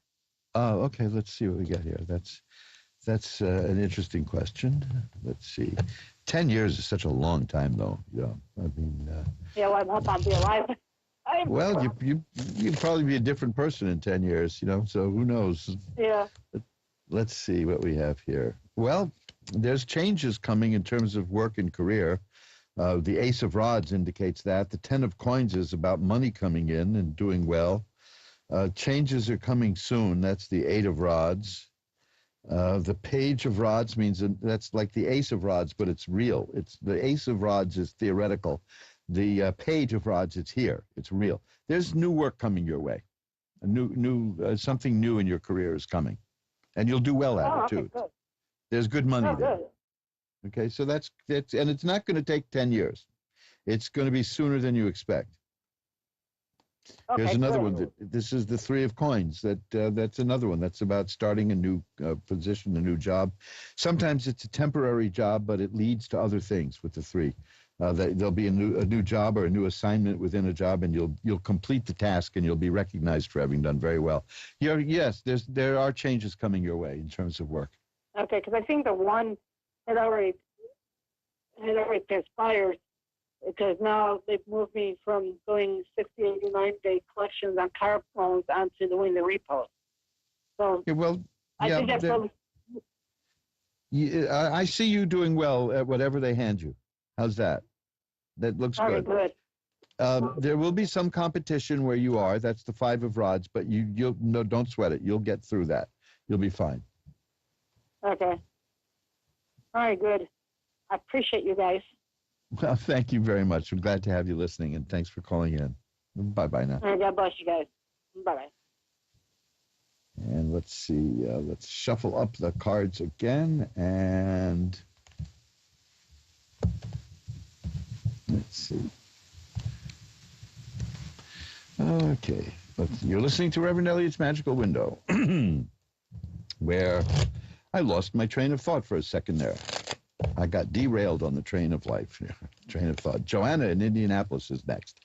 Hi, Joanna. You're on with Reverend Elliot. Hi. How are you doing tonight, Joanna? I'm doing okay. How are you? I'm doing well. What can I look at for you? Maybe we can make it a little better than just okay. Well. Oh, that sounds like that sounds like a challenge. That laugh. Yeah, sure, certainly is. So, I either career or love. Well, some people that's the same thing. But, we won't get into. I live near the Times Square area, so we know what that's famous for. Let's see. Yeah. Let's see what comes up. Sure. Last time I was on with you, we talked about an intermediate step, and I haven't been able to figure out what that step is. So it's kind of stymied. In terms of love, did you have a relationship that didn't work out recently? Yeah. Because I've got the 3 of Swords, and that's what that is. That's just a heart pierced with swords, and the heart is crying, and that's not good. But the next card is the 9 of Coins, which is a person who can be comfortable in a solitary way. That doesn't mean you're never going to be in another relationship. It just means you're not going to panic and you must be in another one. That you can be pretty comfortable with yourself. You can be at one with yourself. So that's good. But this was not a very good relationship, was it? No, we loved each other a lot, but we were like oil and water. Yeah, well, tell me about it. I've been there. Who hasn't, right? And anybody hasn't, they're lucky, because those are the ones that hurt the most. I mean, when you're just totally not compatible, you can let go, right? But when there's good stuff and it doesn't work out, it can hurt. And I see that it was that breakup was painful, but yeah, I'm starting to come out of it, but there's just there's a longing there.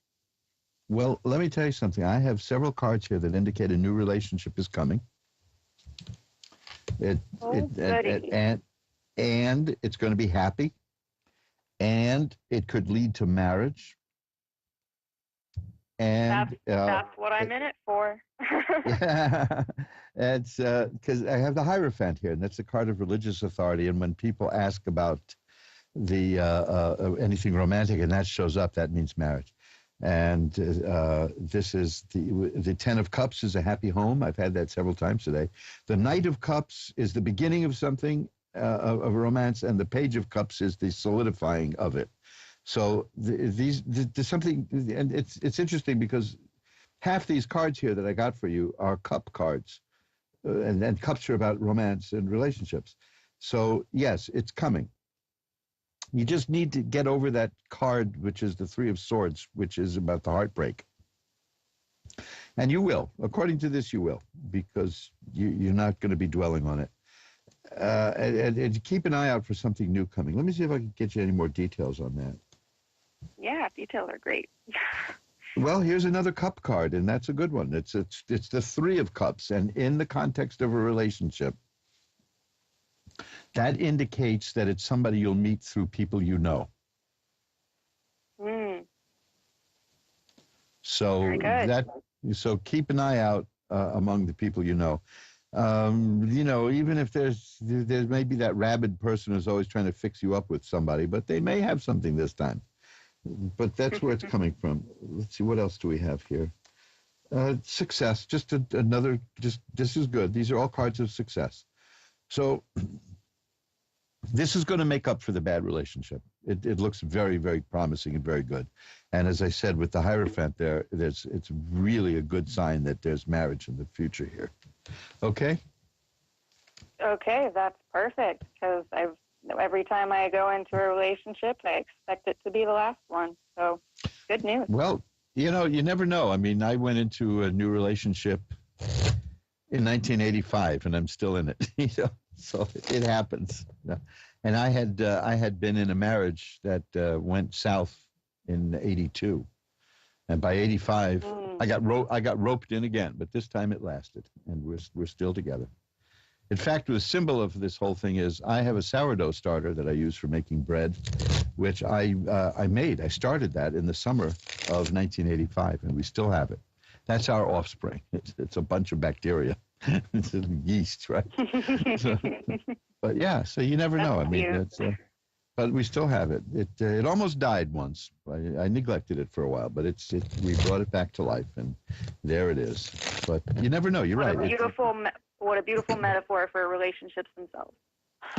Yeah, and sourdough. There's got to be some kind of thing in there, about that. But see, now we're just crotchety old people together, and it's just nice. It's an unexpected bonus. But there it is. So it's looking good. Let me see if I can find one more thing. Yes, the Wheel of Fortune is here. It means the situation you're in now is going to change, and it's going to change for the better. I got the World again. That's a card of assured success. So that's beautiful. Yeah. Okay. That's a lovely reading. Thank you. My pleasure. Let me know how it works out. I can be reached, and this goes for anybody listening. I keep forgetting to give my email out.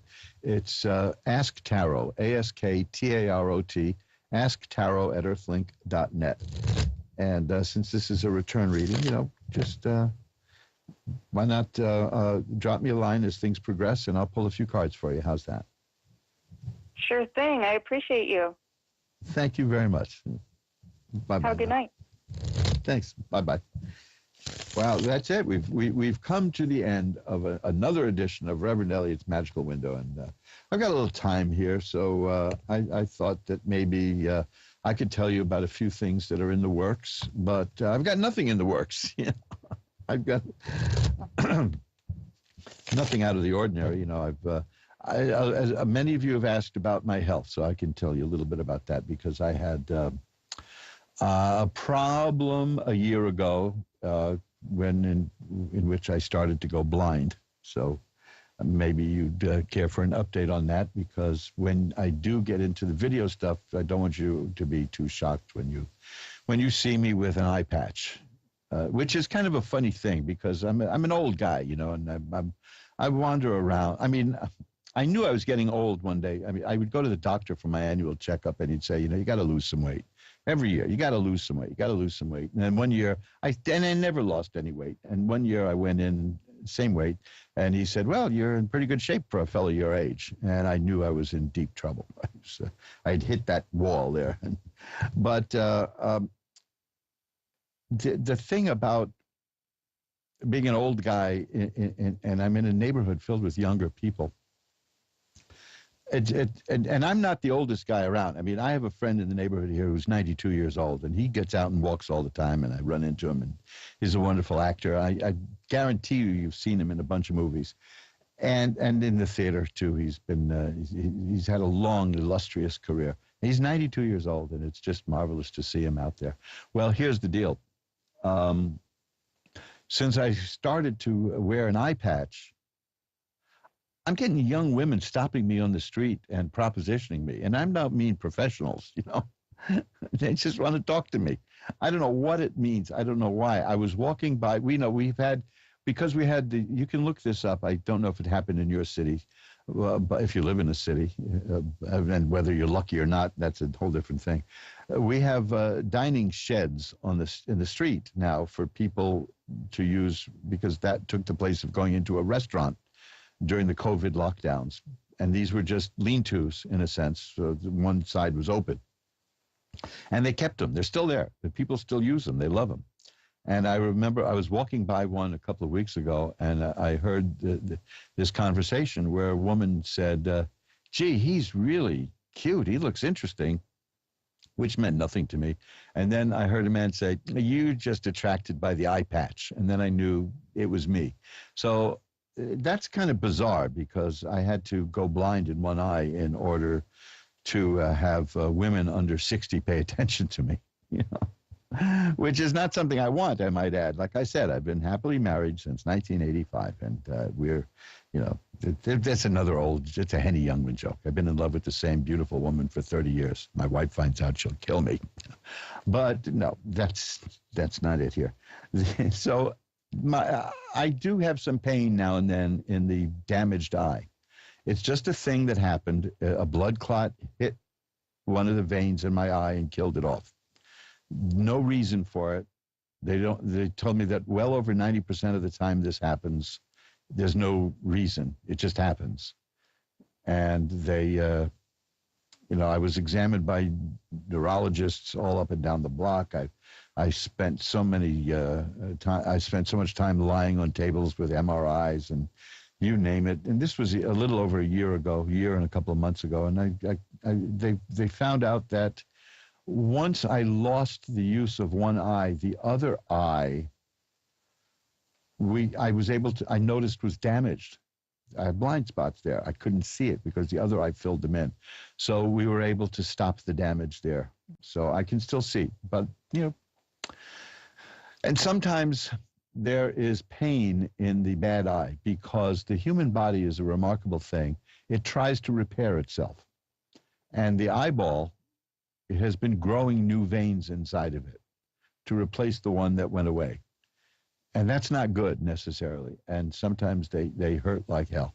And then I have to take heavily prescribed drugs that clog my nose, as I said. And so when I miss a show now and then, that's you can pretty much be assured that I was out of it with pain. But there are ways to deal with that in terms of meditation and occult work. I write about it a bit in my book about mind power.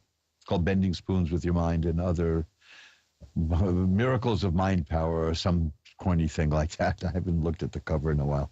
But that's about how it goes.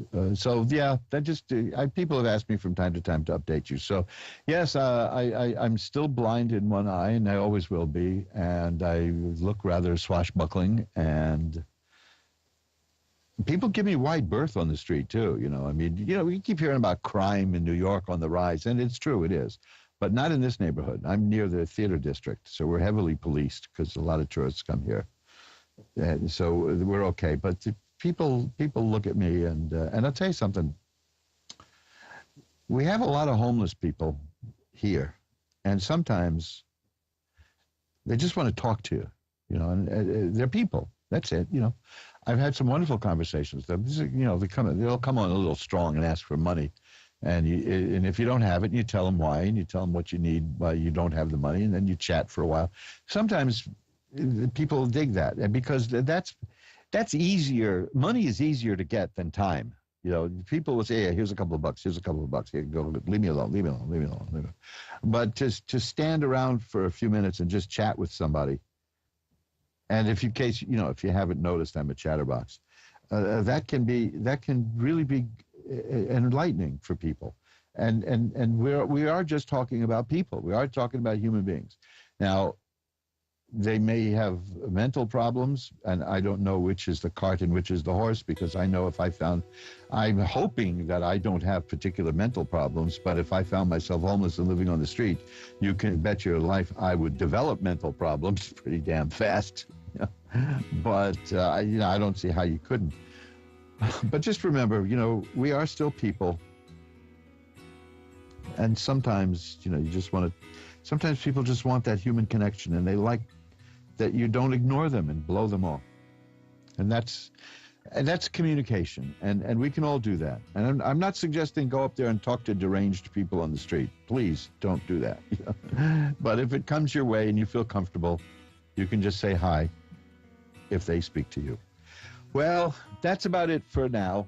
I've given you an update on my eyeballs, and I've given you wonderful advice about how to do whatever the hell it was I was just talking about. So I'll see you again next week at 11 Eastern, 10 Central, 9 Mountain, and 8 Pacific. Till then, remember, time flies. It's up to you to be the navigator. Bye-bye now.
You're listening to A1R Psychic Radio, Earth's #1 psychic radio network, and watching Moonstruck TV, enlightening television.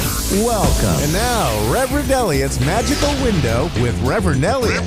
Live from magic-works.com. Connect direct. In North America, dial 888-454-2751. In London, 20-3519-2158. In Sydney, dial 02-8488-3147. Or online, contact us through our Facebook page, facebook.com/psychic radio. Or one of our websites, AskOneRadio.com or Moonstruck.tv. This is Reverend Elliot's Magical Window on A1R, the Ask One Radio Network.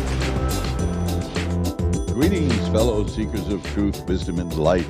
This is Reverend Elliot, your friendly neighborhood esoteric practitioner, coming to you live from the city of New York, where we get together every Wednesday at 11 Eastern, 10 Central, 9 Mountain, and 8 Pacific to check over the tarot cards to see if how many of you people are hiding confidential documents.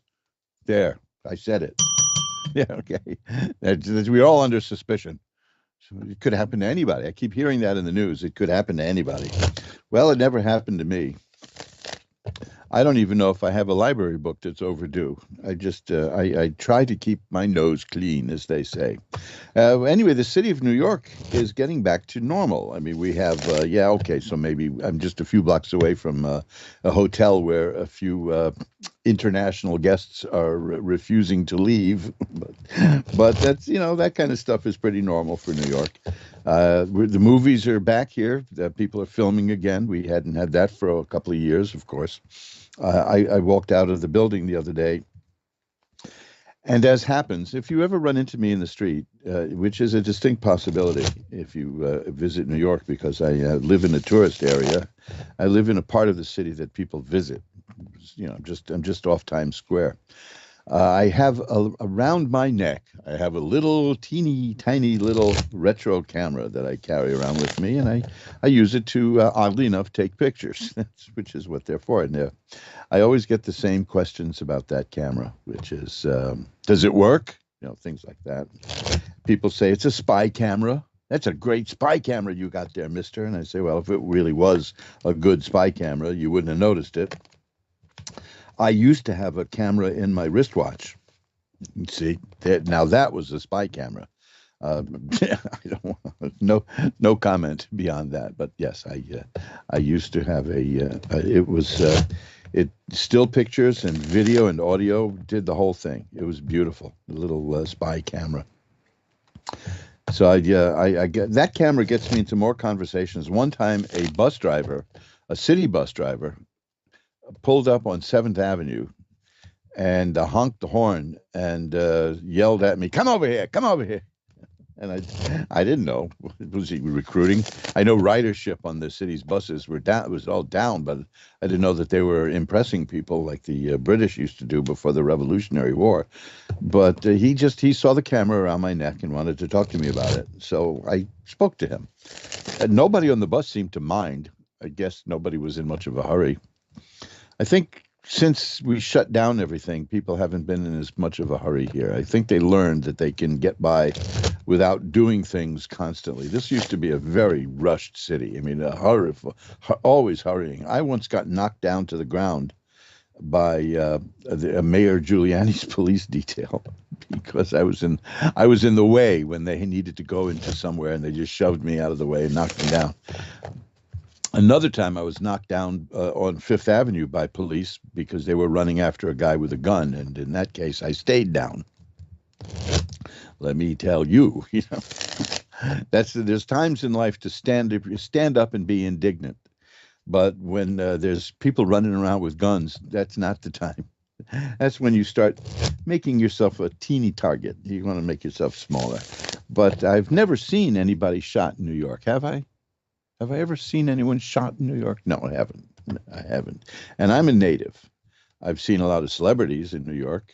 That's what I was leading into, which is I was walking down the street yesterday with my little camera around my neck, and Sarah Jessica Parker stopped me in the street to tell me how much she liked my cute camera, and and then hustled back into the trailer. She had some shooting to do, or a scene coming up, or a costume change.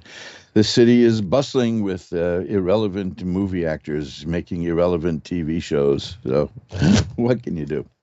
I'm a New Yorker, and there's a law. And a lot of people don't know this, but if you live in New York City, and a lot of you listening to this may decide to come and move here because it's an exciting city where anything can happen. But once you get here, you are required by law to do three name droppings a day. Now, Sarah Jessica Parker is just the only one that I can do today, so I'm falling behind in my quota.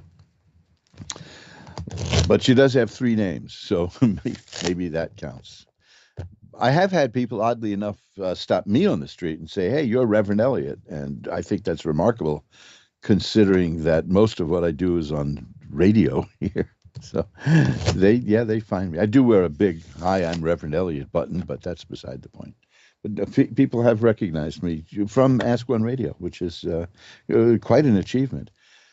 Of course, all that's going to change when I start delivering on my threat to go video, which I will. I'm looking at my video equipment off to the side of the studio here. I dust it once in a while. It's all set to go, except I'm a little nervous about it. Oh, man. I'm such a creature of radio and a creature of habit that it's a little difficult.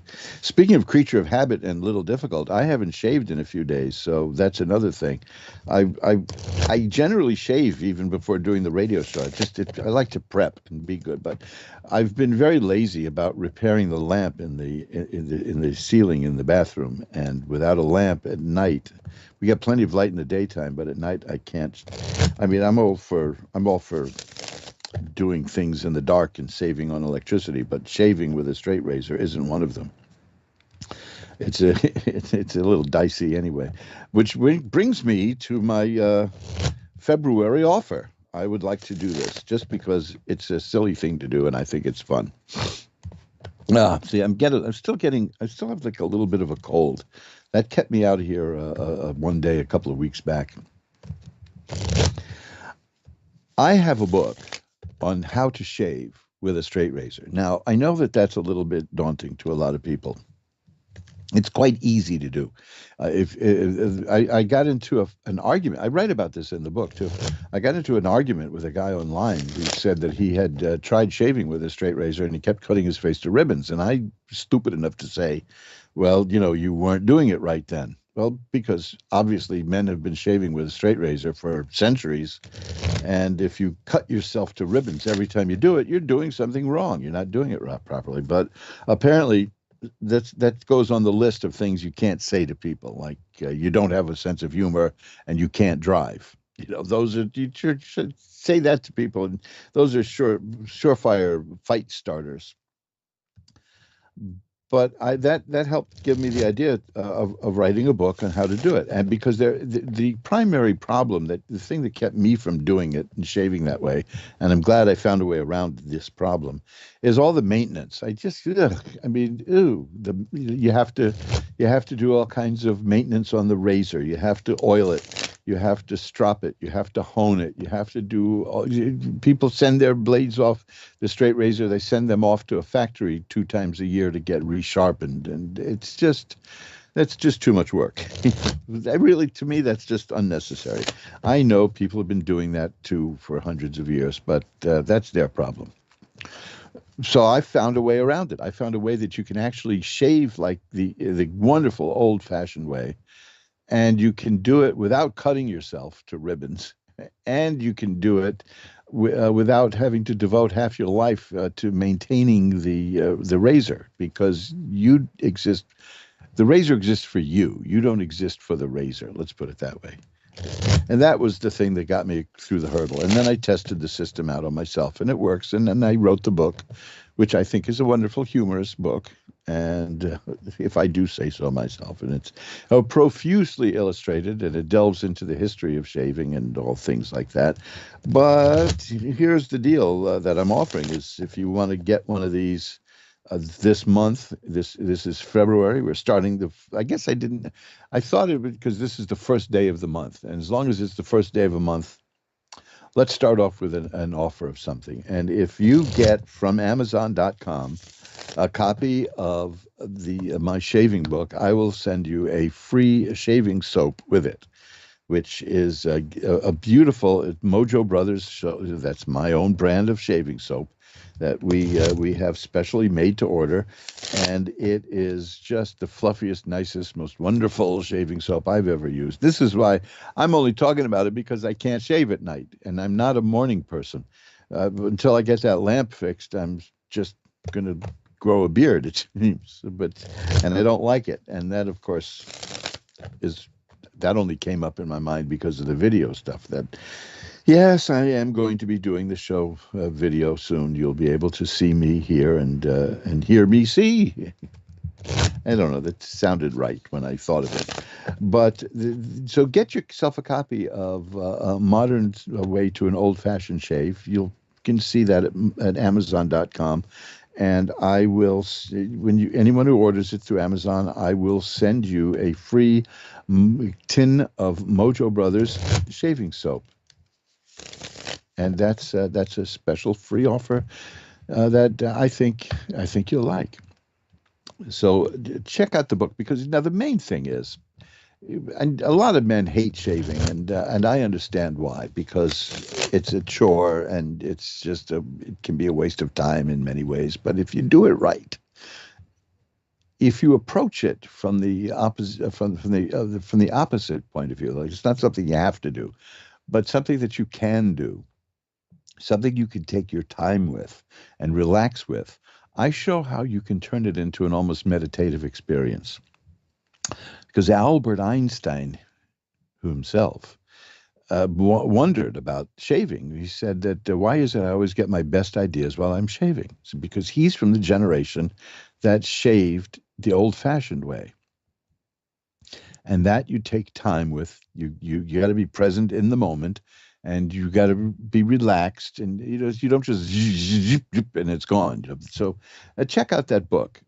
I'll put a link to it at my Facebook page, at the Reverend Elliot's Tarot Consulting page at Facebook, which I urge you all to take a look at, because it's a wonderful little informative place. Then I put up sort of nice little fun facts about esoteric lore and links to things at my website, which is kind of fun. But for the month of February, just keep in mind that if you get a copy as a gift for somebody, see, Valentine's Day is coming up. Valentine's Day would be a good gift for the man in your life, a book on how to use shaving as a meditation technique, how to get the most out of it, how to get the cleanest, closest shave you've ever had in your life, and get a free shaving soap while doing it, and read about it and get a bunch of laughs and learn. That's the offer that I want to make today. Just I don't even have a presentation for that. Maybe I'll make a little ad and put that up at Facebook. It's just an inspiration that just hit me to tell you that if you get that book through Amazon.com, I will throw in a shaving soap. If you want 2 shaving soaps, just let me know when you order the thing too. Maybe we can arrange that. No charge. Well, we're all shuffled up. As you hear, the cards are being shuffled. What else? What we still had no snow. I mean, last time we spoke, I was talking about how terrified everybody is about snow and rain when it hits this city. Today, one of the most ridiculous headlines I ever saw in anything relating to the news, they said that this length of time in the winter, New York City has gone without snow now. They say it's unprecedented. And it hasn't happened since 1973. Well, geniuses, if it happened in 1973, it's not unprecedented, is it? I don't know what they think that word means.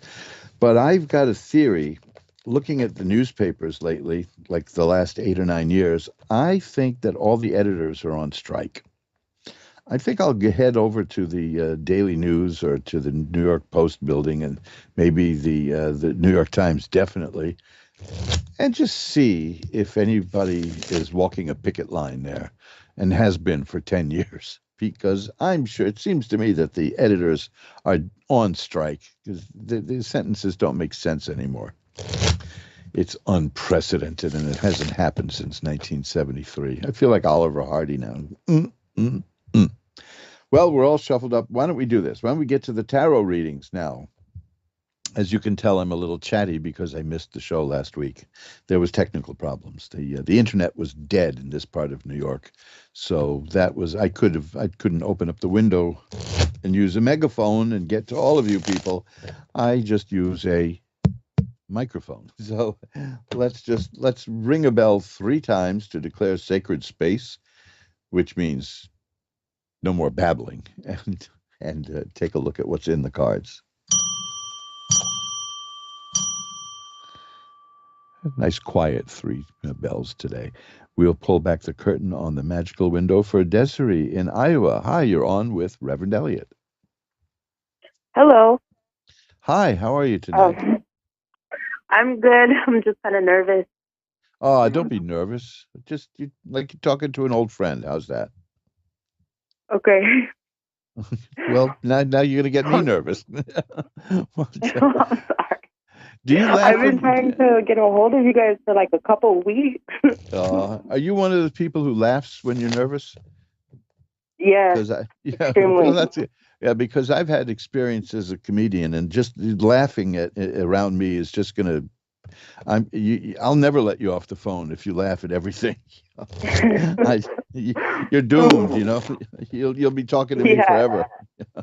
So I get that way too. By the way, that's the funny thing is when I get nervous, I start laughing. We would be fun in a plane crash, wouldn't we? Yeah. Yeah, actually, probably. So what can I look at for you tonight? I believe it. I really wanted to look into my love life. Okay. It's just I want to know like which way to go, what to do. Like I'm just really confused. Okay, let me tell you something. I've got some interesting stuff here. The first card I have is the 10 of Cups, and cups are about romance and emotional things. So that's good. The cards are listening to you. The 10 of Cups is the happiest card around. It's about perfected happiness and joy and love and family. So what the cards are saying right off the bat is don't worry about it. No matter how difficult it may seem, you're going to be all right. The Hermit is here. The Hermit shows that the Hermit means you're going to be taking advice. You're going to meet somebody who's going to give you some good advice and help you out. That could be me for all I know, but it's probably somebody closer to you in your life. The 3 of Rods tells me that you're going to get what you want, but it's going to take a little bit of time. The 3s are about waiting for something to develop. But I have a card here that I'm concerned about. Have you been in a relationship recently that didn't work out? Yeah, actually, he's currently in jail right now, and we're just like on the fence. Well, because I've got a card here that shows that somebody is not being honest with you about certain things, whatever, that we could go into if you want, but it's just there's somebody in the background. Somebody is messing around and maybe gossiping and saying things about you. Do you have the feeling that that's what's going on? Yeah, a lot of the time, like through our relationship, it's always been like third parties that, like when it's just us, we're just fine, we're great. It's like magical, but then like his family, other women, friends, like they just hate the fact that we're together, and then like they create. Yeah, that's the card that I see. That's the 5. That's the 5 of Swords, by the way. If you ever want to look at the card online, if you don't have a tarot deck of your own, but yeah, so that's that. The cards are showing me that that's what's been going on, and I wanted to ask that as delicately as possible because it's a very sensitive subject. But I'm glad to see that you're aware of it, and these cards are just confirming it then for you because that's the source of the problem here. Yeah. Remember, though, that the very first card I got was perfected happiness and joy and the family and a happy home. So eventually it's going to work out. Okay, you'll be fine. In Is fact, it with there's this another. one person? Is it with the same person? Because I don't know if I should wait for him. Well, are you still there? Have I lost you? Well, if Desiree, if you can still hear me, you asked about waiting, and that's the card that I got, which is the Four of Swords, which is about a person who's waiting. So it's hard to say because I do see either a new relationship coming your way or this relationship reaching a new level. I don't have the ability to explore that at the moment.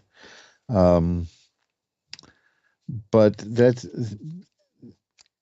what I'm seeing is that this is going to be a period of a timeout. This is going to be, you see, I've got that card again. There are still people working against you. There are still people talking about you too, not just you alone, but the both of you. And I've got the Seven of Swords, which is also about somebody who's sneaking around in the background and doing things. There's really a lot of negative stuff happening around you and this relationship that's coming from other people, not from you two. So that has to be dealt with, and before anything else can move forward.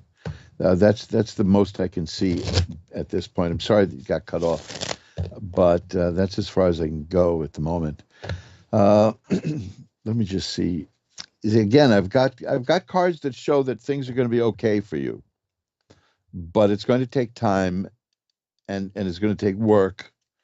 Things like the Six of Swords, that's about a person who gets from where they are to where they want to be through their own efforts.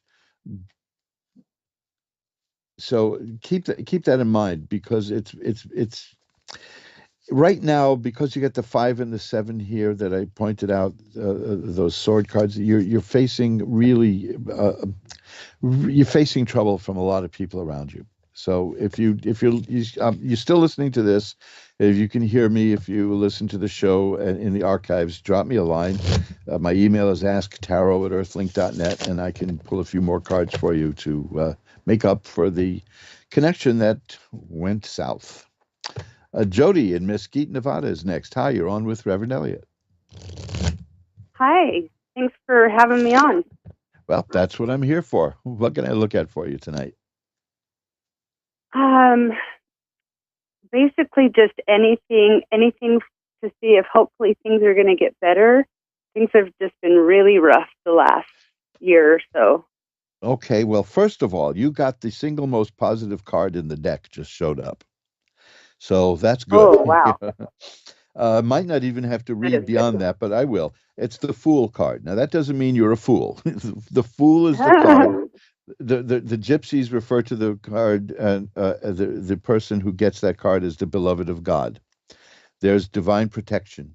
That things will work out. I'm getting cards of contradictory cards here. This is very interesting because I'm getting cards like here, the Six of Swords, that's a card of forward motion. The Four of Swords, that's a card of just staying put. The Death card is a card of a new phase in your life beginning, and the Two of Swords is about nothing much happening. It's about stagnation. You see, I'm getting great conflict here. Mm-hmm. That makes sense. The Wheel of Fortune is here. That refers to change in your life coming. And the next card is the World, which is a card of great joy and happiness and success. But right now, it seems to me that you're kind of in a roller coaster thing, getting shuffled back and forth and back and forth. You know, things look good one day and then bad. If you get the feeling that that's what's going on, that's what the cards say is going on. Yeah. You know, so. Oh yeah, definitely. Don't question your sanity in that sense, because what I'm seeing here is it's not you. You're getting really positive cards here. The Sun, the World. This is all after the Wheel of Fortune that says this up and down situation is going to change. Probably because you're entering a new phase in your life, and that change is difficult. It's going to be a positive change in your life, but it's still change, and that's very difficult to deal with for most of us. And I'm saying us for a reason, because I'm not too big on change either. This is one of the reasons. I mean, I knew a guy who couldn't understand why couples that apparently hated each other stay together for years, until Yes, exactly. it finally dawned on him that people would rather be miserable than be lonely. Yep, Because that's it. because loneliness is a change that a lot of people can't handle. But Mhm. what I'm seeing with you is that the change is coming, and it's going to be very good for you. You the change revolves around something sad that happened to you not long ago, that may have been the trigger for something changing. A relationship not going well. You don't have to go into any details if you don't want to, but what I'm saying is that when this up and down transition period ends, you've got nothing but really high quality positive cards here, and your life is about to change for the better, which is, it doesn't mean it's going to be easy. It doesn't mean you're going to like it while it's happening, but it's going to be good. It'll end up being for the best. And I don't mean that in the sense of, a blessing in disguise. When something happens to you and people say, well, it's a blessing in disguise, you really got shafted big time. But it's not. Yeah. No, this is no blessing in disguise. You're entering a period of life where everything is going to be really good. It's just that getting there involves so many changes and so many ups and downs that it feels difficult. But there's still some sorrow attached to something that happened to you not long ago. There was a relationship that didn't work out, something along those lines. Um, I'm not sure if it's either a year and a half ago I had a stroke and found a brain tumor, and that's when things went bad with my husband. Yeah. Or I lost my cousin who is very close to me. Well, there's great sadness that something very upsetting and sad happened, and you're dealing with that, and that's why you have these up and down emotions. But you're going to come through it okay. That's the way I see it. Yeah, I'm still in this I keep saying ex-husband, husband, because we've been separated over a year, but he still keeps coming back like we're married, but we're not. I mean, we are, but it's just really messed up. I've been there myself. I know exactly what you're talking about. I had a marriage that didn't work out at all. That's to say the least.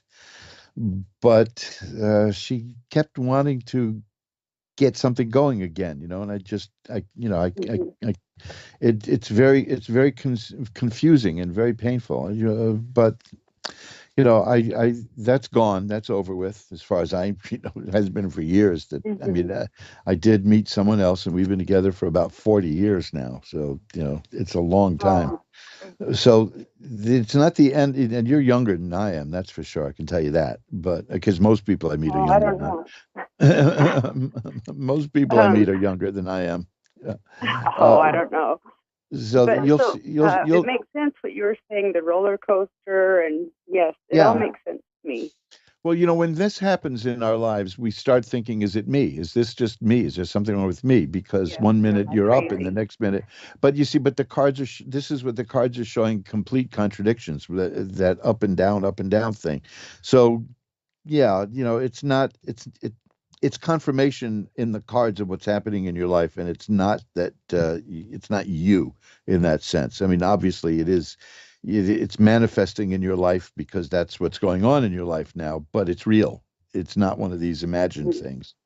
So, just again, what I'm seeing is the key to this whole thing is the Three of Swords and the Nine of Swords, which are cards of sadness and an affair of the heart, kind of wrong. I mean, the Three of Swords, it's about internal conflict.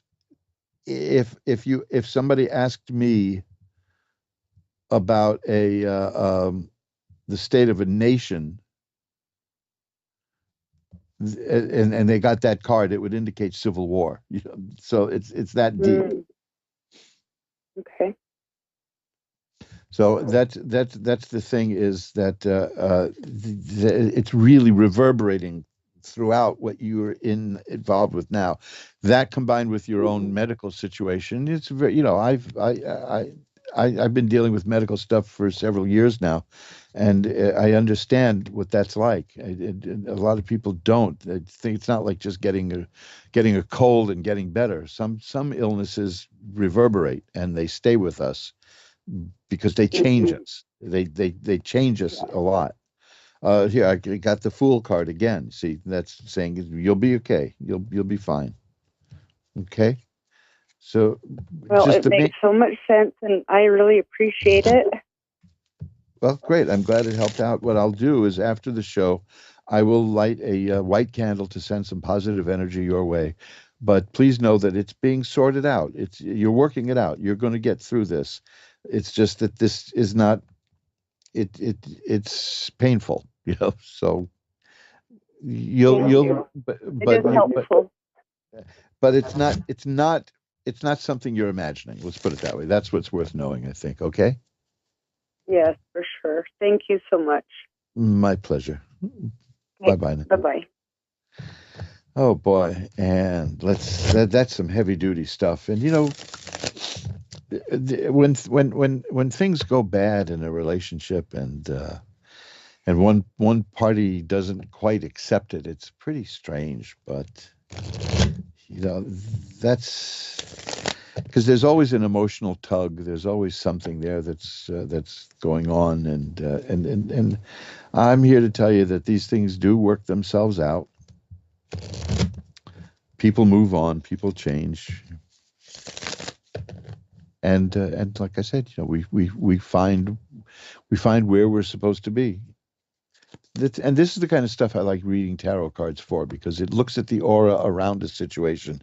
It's not like the usual stuff they show in movies where somebody goes to get a reading and the gypsy gasps, and then next thing you know, a piano falls out the window on them or something silly.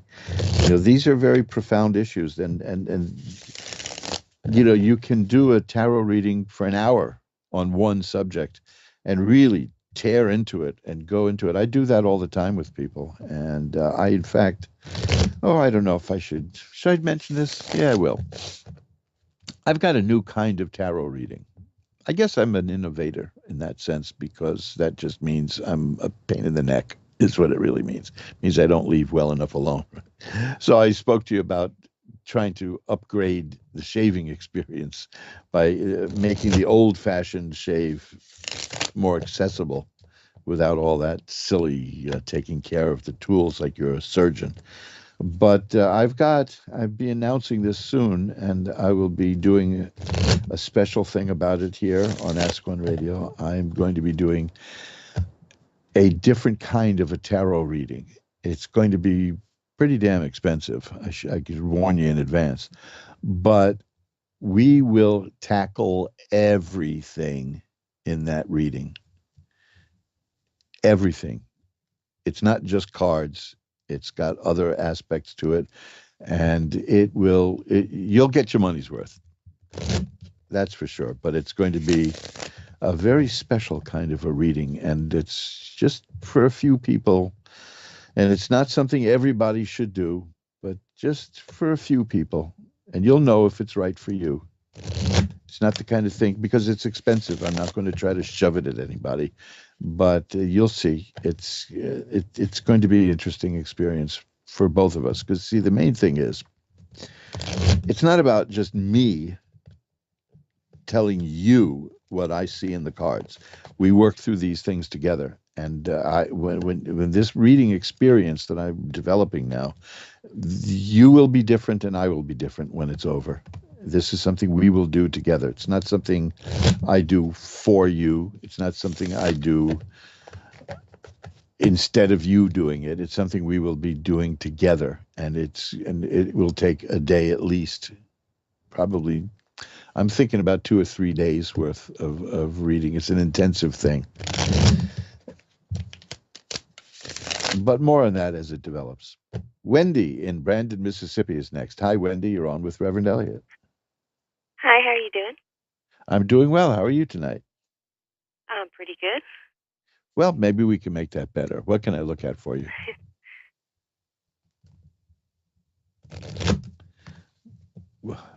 What would you like to look at?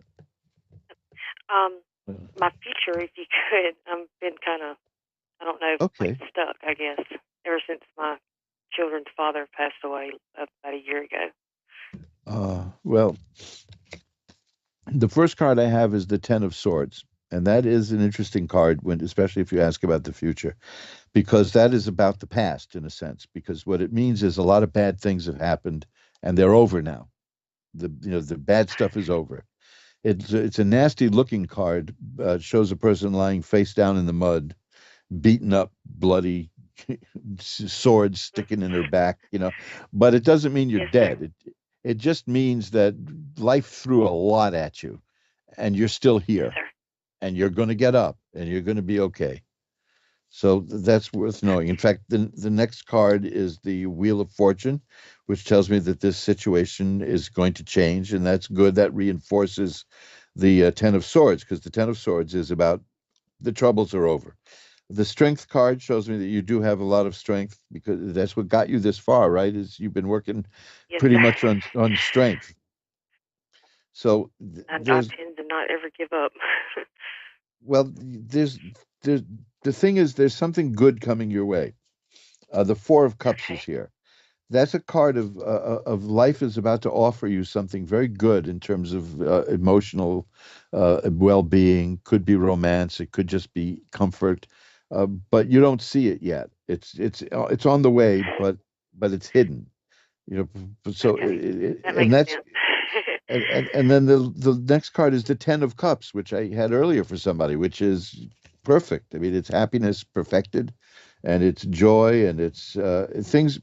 Man, you cannot get farther away from that first card, which is gray and dark and nasty looking. That was the Ten of Swords I told you about. This has sunlight and rainbows and children singing and dancing, because this is telling me that you've been through an awful lot of hard times,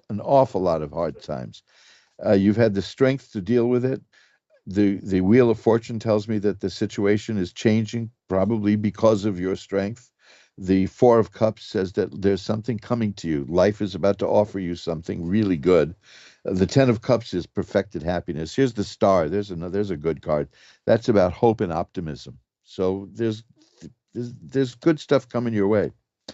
There's a slight warning here, but it's no big deal. It's the Five of Cups. That's about a person who's concentrating on what was lost, and it's not obsessed, but it's still fresh. So the losses are it's still there, but there's right behind the person is two cups that are fine, as opposed to three spilled cups. Meaning that you'll turn around eventually and you'll see that that you didn't lose as much as you thought you did. You didn't suffer, as big a hit in terms of life.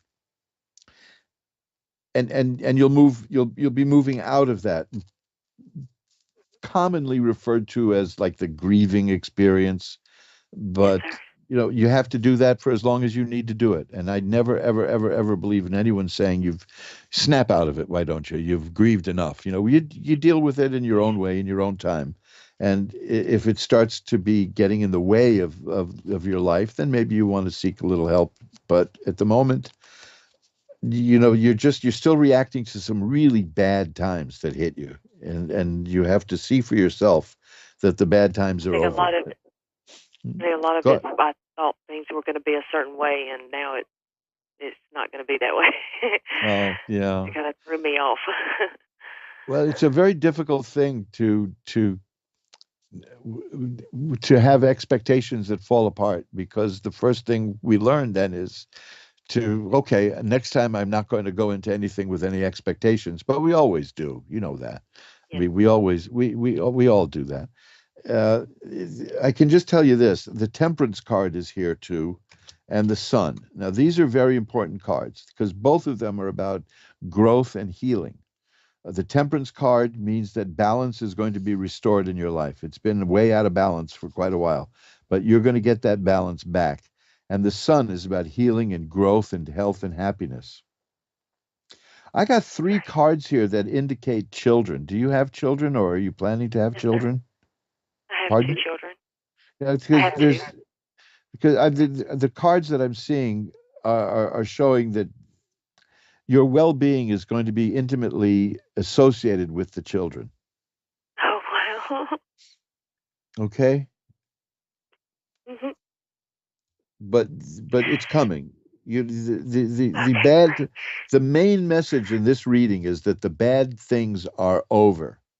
You're not going to you're not going to really absorb that until you can see it and feel it for yourself. But I'm just telling you, that's what the cards are saying. And when you do, you still remember that 5 of Cups. The person is looking at 3 cups that are spilled and is ignoring the 2 that are not spilled. Well, that's still the phase that you're in now, because it hurt. Whatever happened, it was extremely painful. It hurt a lot, and you're not ready to turn around yet. But when you do, you'll have healing and health and growth, and balance will be restored to your life. It starts out with such pain here, and yet shows you moving into better times, and it's a highly positive reading. Thank you so much. Good. I hope it helps. Goodness. Oh, it Listen, did. It just helped extremely. And I want you to do me a favor. At some point, because this is no problem, but people tend to get readings like this and then forget them, because it's almost like it never happened. I'm writing it down. Well, also, it's the beauty of Ask One Radio is you can go to askoneradio.com, and you can go to the archive, and after tomorrow, this show will be there, and you can listen to this call. Just look for the Reverend Elliot's Magical Window show from February 1st, and you'll be there at about 11:35 or so, 11:40, in that area. And take a look, a listen, because you're going to need to hear this again, because you've been through such a mess that it's going to be hard to believe it's over. Let me just tell one more card here I got for you. I got the Ace of Swords for you. The Ace of Swords is important. That's about a new way of thinking is appearing in your life. You're growing, and your mind is developing and changing in new different ways. You're reacting to what's happened to you. So that's the key, is that it's your mind expanding. And that's going to help you bring back balance and healing and health and growth and happiness. Okay, Wendy? Yes, sir. Okay, and I want you to listen. Thank you so much. And I want you to listen to this reading again at the archives when the show is up in the next day or so. I All right? will. Thank Yes, you sir, very I much. will. Thank you. Well, thanks for calling. Bye now. Thank you. Bye-bye. And let's just shuffle up the cards here, because see, that's one of the beauties of modern technology, and doing a reading this way is you can hear it again, because people have a tendency to act like it never happened, because you're being exposed to something unexplainable, something mystical. If you go to my website, magic-works.com, magick-works.com, there is a wonderful old movie from the 1930s about an occult operator. It's called Chandu the Magician, which was also the name of a radio serial. And this was the film was based on that. And one of my favorite moments in the radio show, it's not in the movie, but in the radio show, the guy had, maybe they couldn't afford it, the budget, but he had like hundreds of people attacking this magician in the desert on horseback, and he stops them. He stops them cold with an incantation, and has one come over, and he tells him everything that he wants from him after stopping the attack. And the guy swears to be his servant forever. But the magician knows that by the next day, the man's going to act like this never happened. He's going to convince himself it never happened. And that happens a great deal, that people will get a reading. It's so out of the ordinary. Most people don't get tarot readings, let's face it. And it's just so out of the ordinary. And they'll hear things and they'll understand them, But within a day or so, a lot of people will convince themselves that it never happened, that it was just a bunch of cards and it was a coincidence. So that's why it's good now you can hear it. And if you do a reading with me off the air, if you want to get a reading with me, and you can read all about how to do that at magic-works.com, magic-works.com. We can do that. We do that through Skype, and you can hit the record button, and then you'll have a copy of the reading to listen to at any time. So that's good. I like that about the technology. Chris in Englewood, Florida is next. Hi, you're on with Reverend Elliot. Hi, how are you? I'm doing well. How are you tonight? I'm very good. I'm very good. Beautiful. I'm very excited. What can I look at for you tonight? Well, get your crystal ball out and figure out what our family's supposed to do. We're kind of we're at a crossroad, and we really need some direction. Okay. Well, that's interesting, because this is almost the imagery on the first card that I have here. It's the Chariot, and that is a person who's in a chariot on the road, and one horse is white and one horse is black, and one wants to pull you this way and the other one wants to pull you that way, and you have to hold it together and get that thing to go the way you want it to go. And that's not easy, right? That's the tension. Right. Right. So let me see what I've got here. Well, the thing, I'm not seeing anything changing or moving right away. Okay, the next card I've got is the Two of Swords, and the Two of Swords is about a stalemate. It's about meaning in life things not necessarily moving, which means you can take your time. That you're in there. I'm getting these cards like feeling stuck, which is the Eight of Swords. You don't know which way to go. You don't know what to do. But I also have, and I hope this doesn't sound like a cop-out, but I have the Fool. I had that earlier in the first reading. The Fool is the beloved of God. The Fool is the card where everything you do is going to be fine, that you have divine protection, that you have angelic protection. So, you're going to be okay. I see a new. And you know what's so funny is I understand that. It's just being able to put it into a perspective for others to understand. Well, that's and being able to be able to not feel, to allow. We've had this vision and what we've worked with really manifesting through the universe for things to happen, and we really are at a stalemate. Truly is exactly what we said today. Well, that's the card. Exactly those are the cards I've got here. The thing is that now here's another, the Four of Swords. I had that earlier too. This is a period of taking time out with nothing really happening. You're just gonna have to stay the course for a while, which is that Chariot, which is just keep holding it together for a while. But I'm getting extremely strong indications that. Have you been having financial problems? No. Okay, because I'm getting if you did, it's going to be over soon enough, is what I'm seeing. Because I'm seeing a lot of money floating around you. I mean, cards well, about that money floating around went out. Yeah. The abundance came in, and I was able to do some incredible blessings in the last 3 or 4 weeks that I never in my entire life on this earth thought could happen, and it did. And so I'm very grateful. So well, I'm seeing more money. Very blessed. I'm seeing more money again coming in. I'll tell you what I've got. The Knight of Coins and the Ace of Coins. These are both about beginnings. And of course, coins, obvious. The Six of Coins is a card of philanthropy in the sense of somebody's going to provide you with money. Here's the King of Coins. I mean, there's so much money floating around in your reading here that it's just, that money isn't going to be a problem. It's the Page of Coins. That's it's there. There's money on the way. So excellent.